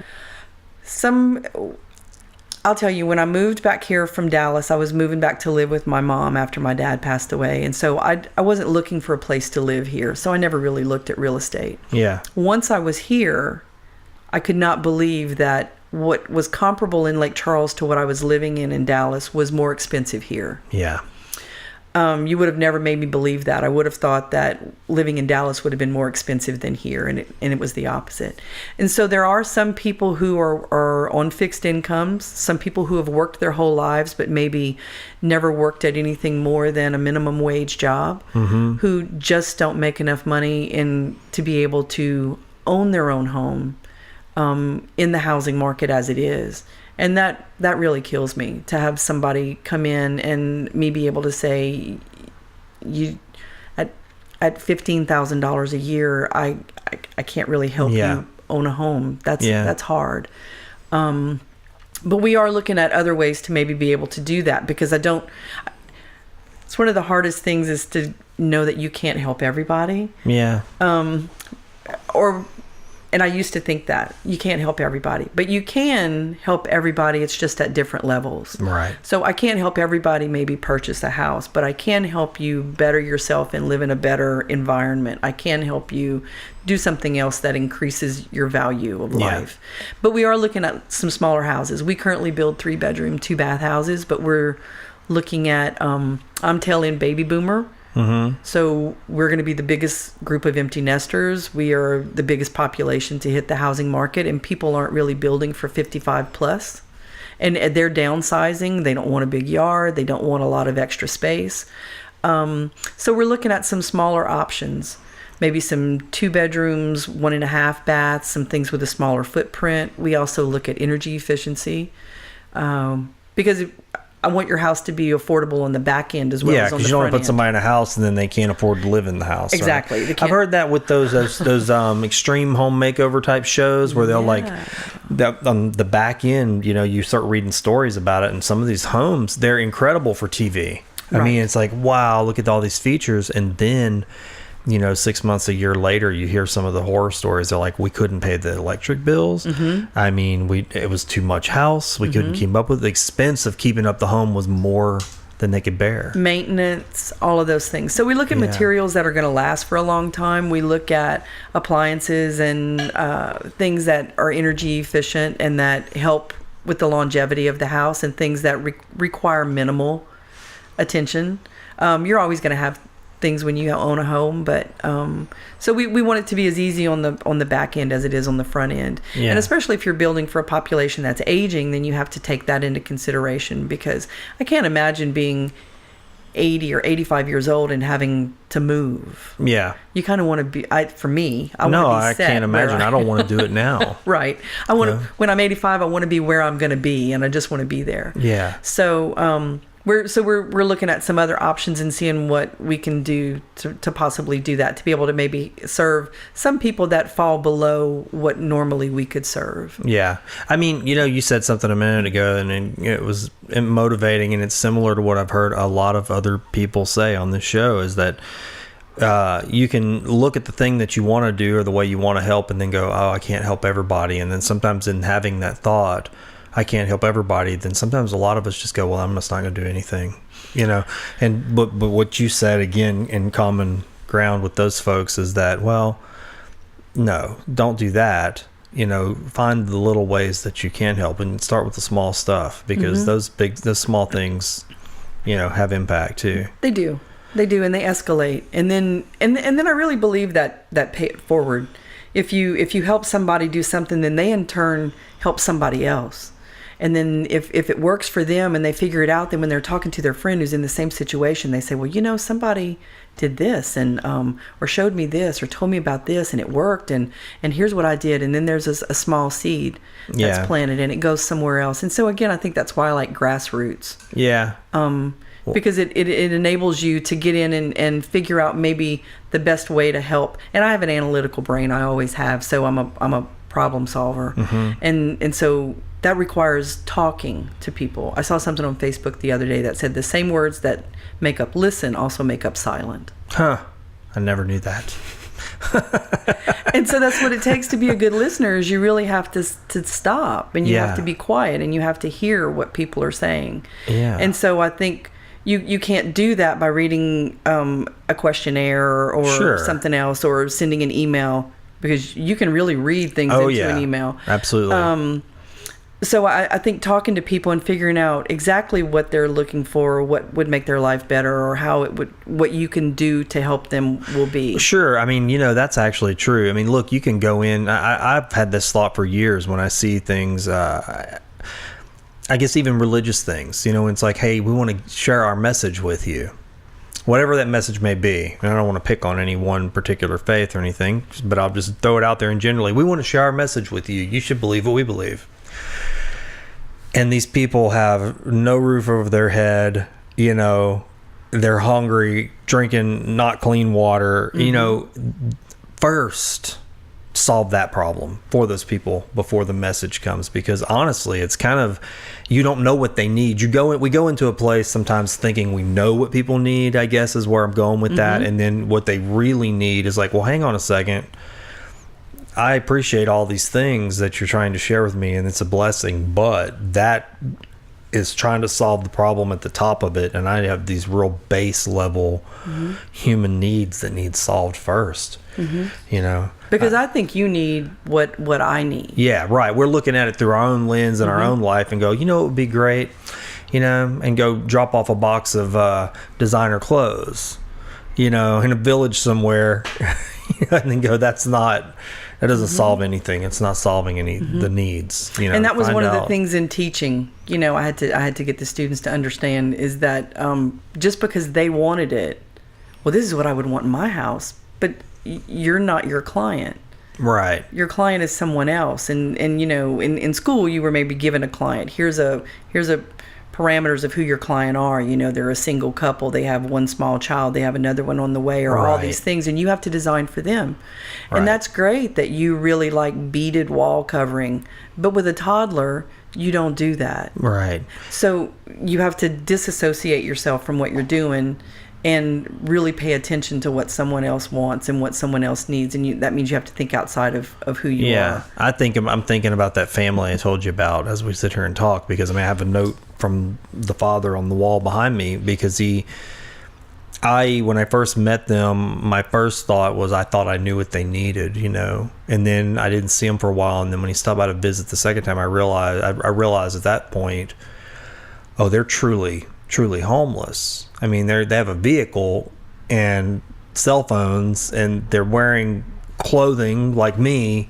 And so for me to just see it on the outside without all the details, I thought I knew what they needed. But really, that stuff's just sort of the icing on the cake. That's not real. They don't have a place to live. They're living in someone's shed and getting eaten up by bugs. And you start to realize, okay, they actually have a different need than what I thought. They need a place to stay, with shower, water. So these children don't even have that. So, it's like my assumption was like, oh, he just needed this one time. And I thought that was solved. But they've been back several times and you've talked to them several times. So maybe one of the first things they needed was compassion. Compassion. That's right. That's what I find most people need first is, I wanted to jump back because you were talking about that recycling story, because that story for me was stuck around for a long time. And it goes back to the point you were making about maybe what you were wanting to do isn't the real thing, that you weren't really, okay, yeah, I can recycle bottles all day long like the next person, but that maybe wasn't really what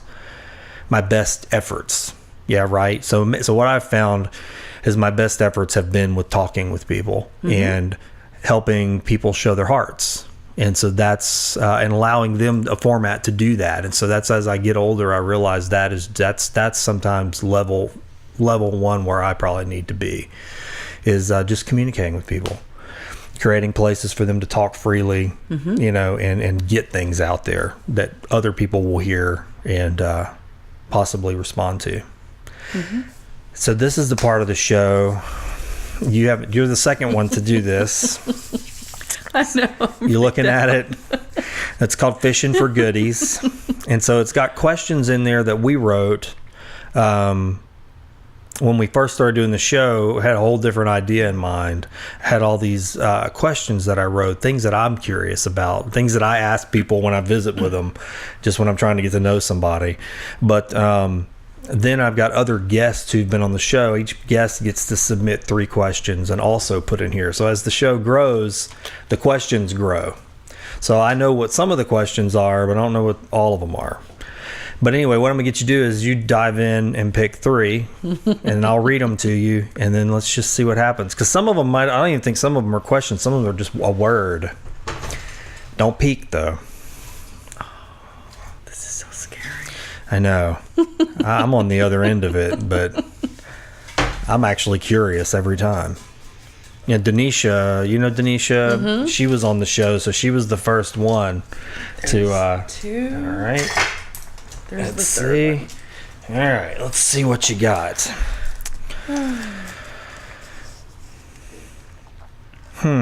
No. Okay, no, this is a good question. So how does your family feel about your endeavors and do they support you? So your mother?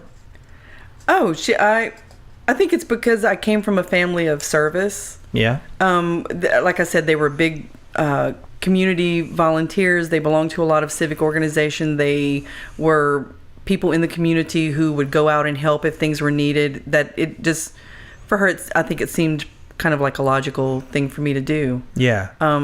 She's always amazed and I hope proud of the things that we do. But every day when I come home and talk to her, it's just a normal conversation because it's just, I just grew up in a family of people who tried to help people. Yeah. So. And your father, you said he thought you were going to be an attorney. Yeah.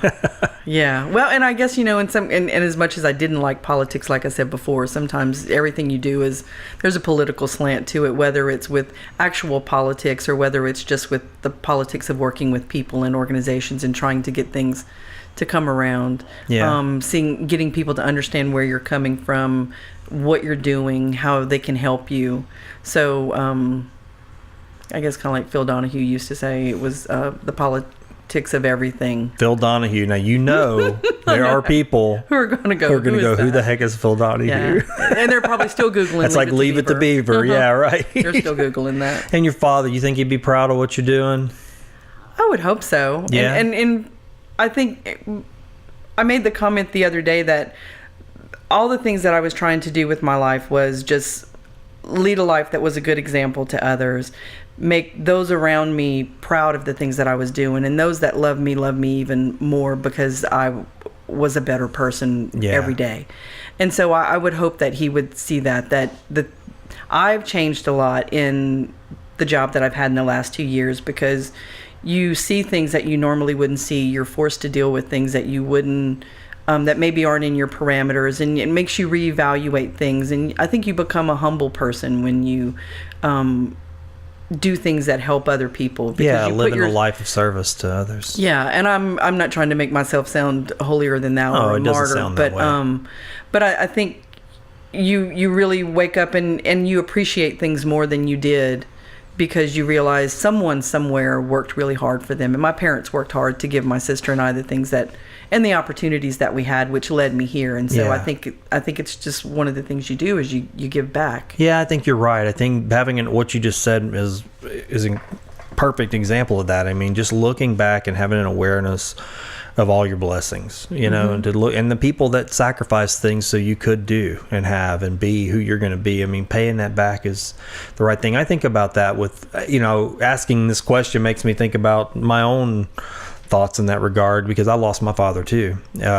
What did you say, 3 years ago? 2 or 3 years ago? Mine was in 2007. 2007. Okay. Well, it's been shorter for me. It's been about 3 years. And, I have that thought, always, a lot actually. Is my father proud of me? Would he be proud of who I am and the things I'm doing? And even when I interact with my children or anybody, I tend to have a sub program that runs that says, I wonder what my father would think of this. I'm curious. But it kind of goes back to what you were saying earlier too about not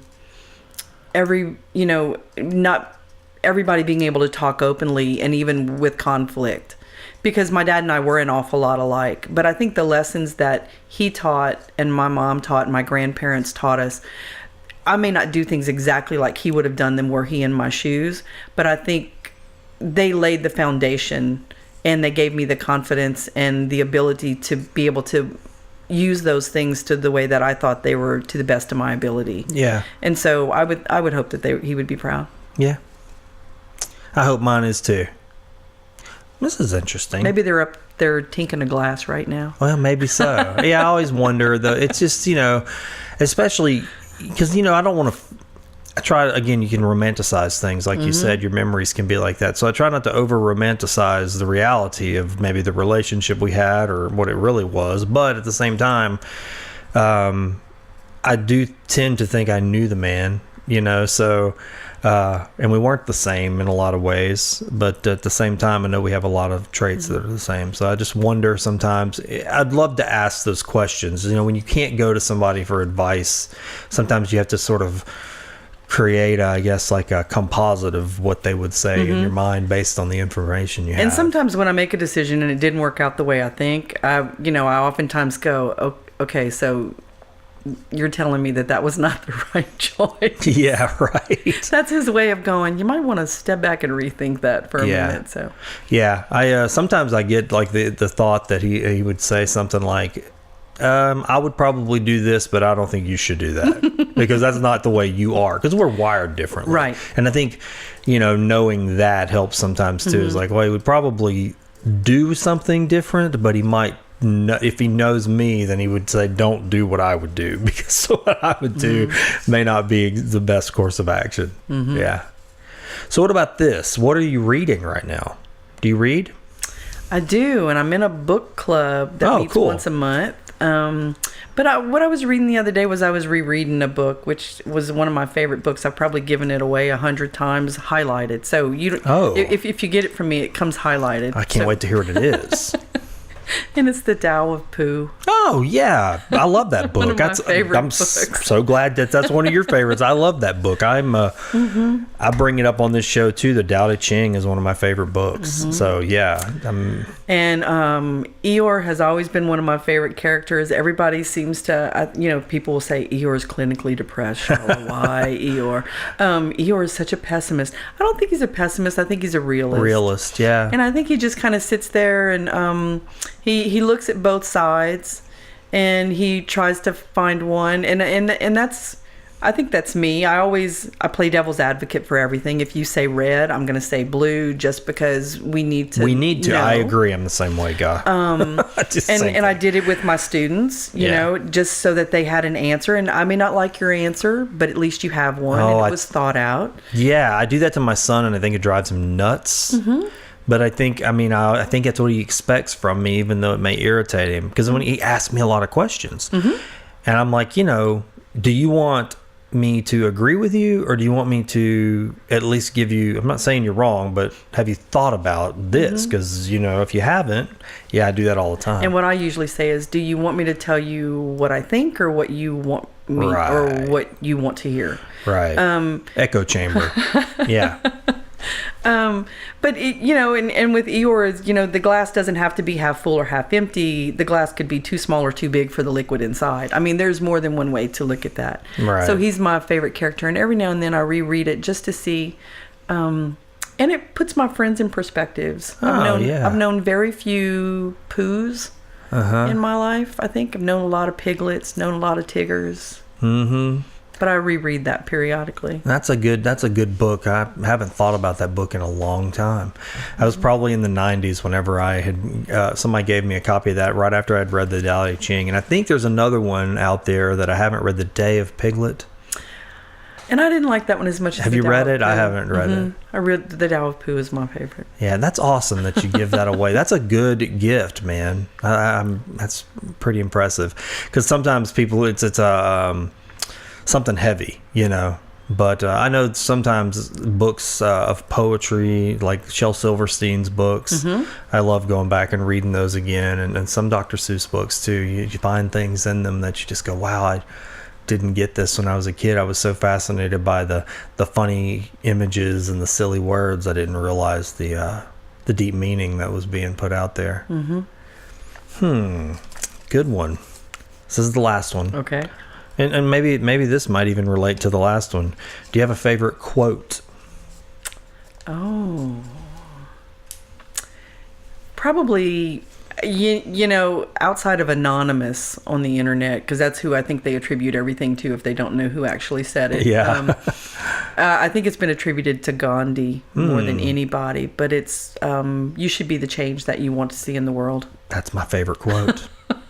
We have similar favorite books, and that is my favorite quote. Look in my office on the top shelf right there. Oh. This is Gandhi. I mean, yeah. He comes up on the show a lot. It's incredible how that man's impact, it just keeps reverberating throughout history. Well, I think it's true. It goes back to what we said before. If you're not going to be involved in your if you didn't vote yesterday, then you can't complain. So if you don't want to be a part of the change, then you can't complain that there isn't one.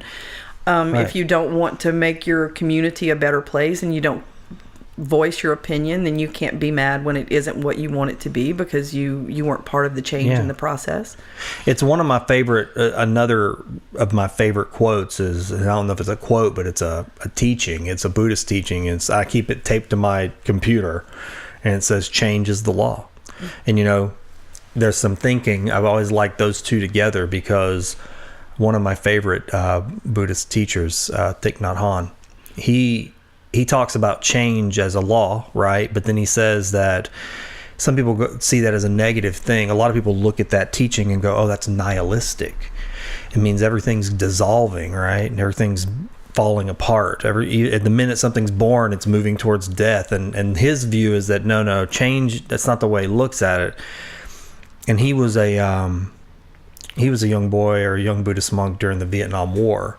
And so his view was, change is the law, and this war will end because change is the law, and I can work with the change, be a part of the change.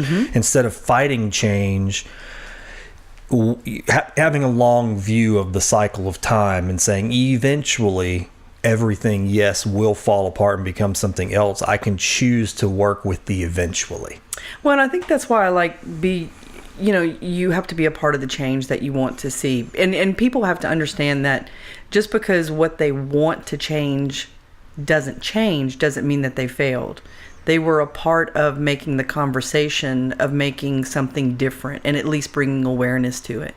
So and that's every day. You're not always going to get what you want, but you can bring greater awareness to something. You can make a difference for something. I saw a rose spoonbill fly up on the screen a while ago, and that and the flamingo are two of my favorite birds because pretty in pink, man, beautiful.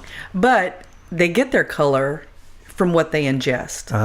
So you can look at a flamingo or a rose spoonbill and you can tell what the crustacean crop is going to be, because the softer pink they are, then there are fewer crustaceans. The brighter pink, then the shrimp crop and the crustaceans are bigger. So if you look at that, if you surround yourself with negativity, then that's what you reflect, and you're just going to be really light pink. If you surround yourself with all the good things and all the good people around you, then you become brighter pink. And then people see you, and then that impacts them. That is beautiful. Did you just think of that way, or is that something I thought you've had? I just always thought about it that way. I call it the flamingo principle. Oh, it's beautiful. And so that's what it is. I think when you, and it was like the Facebook algorithm comment I made earlier. If you click on a photo of somebody hurting an animal, then before you know it, 35 posts are in your feed about people hurting animals because you clicked on it and now somebody thinks you want to see it. So just don't click on that stuff. It doesn't mean you have to ignore it. I know it's still there. But if you surround yourself with negativity or people who don't want to make a change or people who aren't positive, then that pulls you down and you become them. Instead of rising up to the challenge and then helping those around you rise up to the same. I think that can be cultivated in people. What we watched the show, you may have seen it. I don't know how much TV you watch, but we watched this new thing on Netflix called Sacrifice. And it was a mentalist who does an experiment, and it's a man who basically has some maybe, I'd say, mild racist thinking, maybe xenophobic, nationalistic type of thinking. And they take him and they make him believe he's a part of something else, an experimental implant that he's going to get. And there's an app associated with this. And without spoiling the whole thing, and it's interesting, it is worth your time. It went territory I didn't think, but basically they do a DNA test on this man, and they end up showing him that he has heritage from, Middle East and all over the world, but he had heritage that he didn't think he had. And then they did something that I'd never seen before, where they put after he saw that heritage, then the next wave, he went into a room and he sat in silence from a man that was not his race. And they just sat in the room together and they had to stare at each other. And he broke down and started crying. Nothing was said, but these two men just sitting in a room together in total silence. He started sobbing and his heart opened up and he wanted to hug this man, and he just couldn't explain what happened. And the whole point of the show was just showing that you can cultivate a new self. There's things in you to want to be with people and love people and rise up and actually help people. That was the whole point for him to become like more of a heroic type person that cared for others outside of his comfort zone. And it does happen, but it was a pretty beautiful experiment, because it made you realize like how many of us, once we start peeling away the layers of culture and maybe news and things that we feed ourselves, we become a new color, you know, we become more human. Well, and Mother Teresa said that too, that, you know, when you gave until it hurt you was only when you had given enough. That when you give when it's easy, that's nothing. But when you give when it hurts. And on Sunday, the Bible lesson in church was the parable of the people at the temple, where the rich were giving lots of money, and the woman gave two coins. Yeah. And so that was what Jesus saw as, you know, as the most important gift of that day, because she gave of something that she really didn't have anything to give. Yeah. And so I think that goes back to the connection when you just arbitrarily pull ideas from other places and try to imprint them into your community or into your family or into your area, and they have no connection to you. That's why they don't grow. They don't foster, because you didn't put anything into them. You just took them and they were easy. But it's when something's hard, and that's a hard lesson to learn. And when you're 20 and idealistic, you think, oh, well, this is really hard.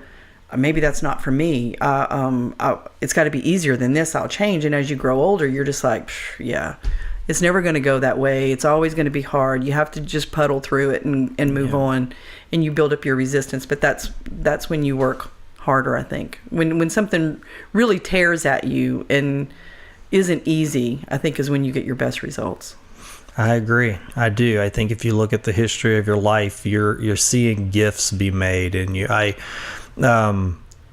it's something I used to talk about when I was thinking about this one day when I was making a rosary, a wire one, and I would sit there and I was bending the wire and I'd snip it and twist it and then I'd hook them together, and as I was getting to the completed ending, which is of finishing it, you know, I was like, man, it's a lot of work, one, but there was a lot of bending and a lot of twisting and a lot of crimping and cutting, and then I started thinking about all the wooden beads and how those were sanded and then stained and polished, and I thought, you know, there's a lot of rough stuff going on, and ultimately what you hold in your hand is something that you're going to use to pray, and it's a blessing. But it took bending and cutting to make that happen, you know, and it made me, my thought was that, you know, I appreciate each of the blessings or the prayers, the beads, but what I'm starting to learn to appreciate is all the wire in between that I tend to want to disregard as the hard stuff, you know, the sacrifices and things like that. One of those questions people always say, what would you go back and tell your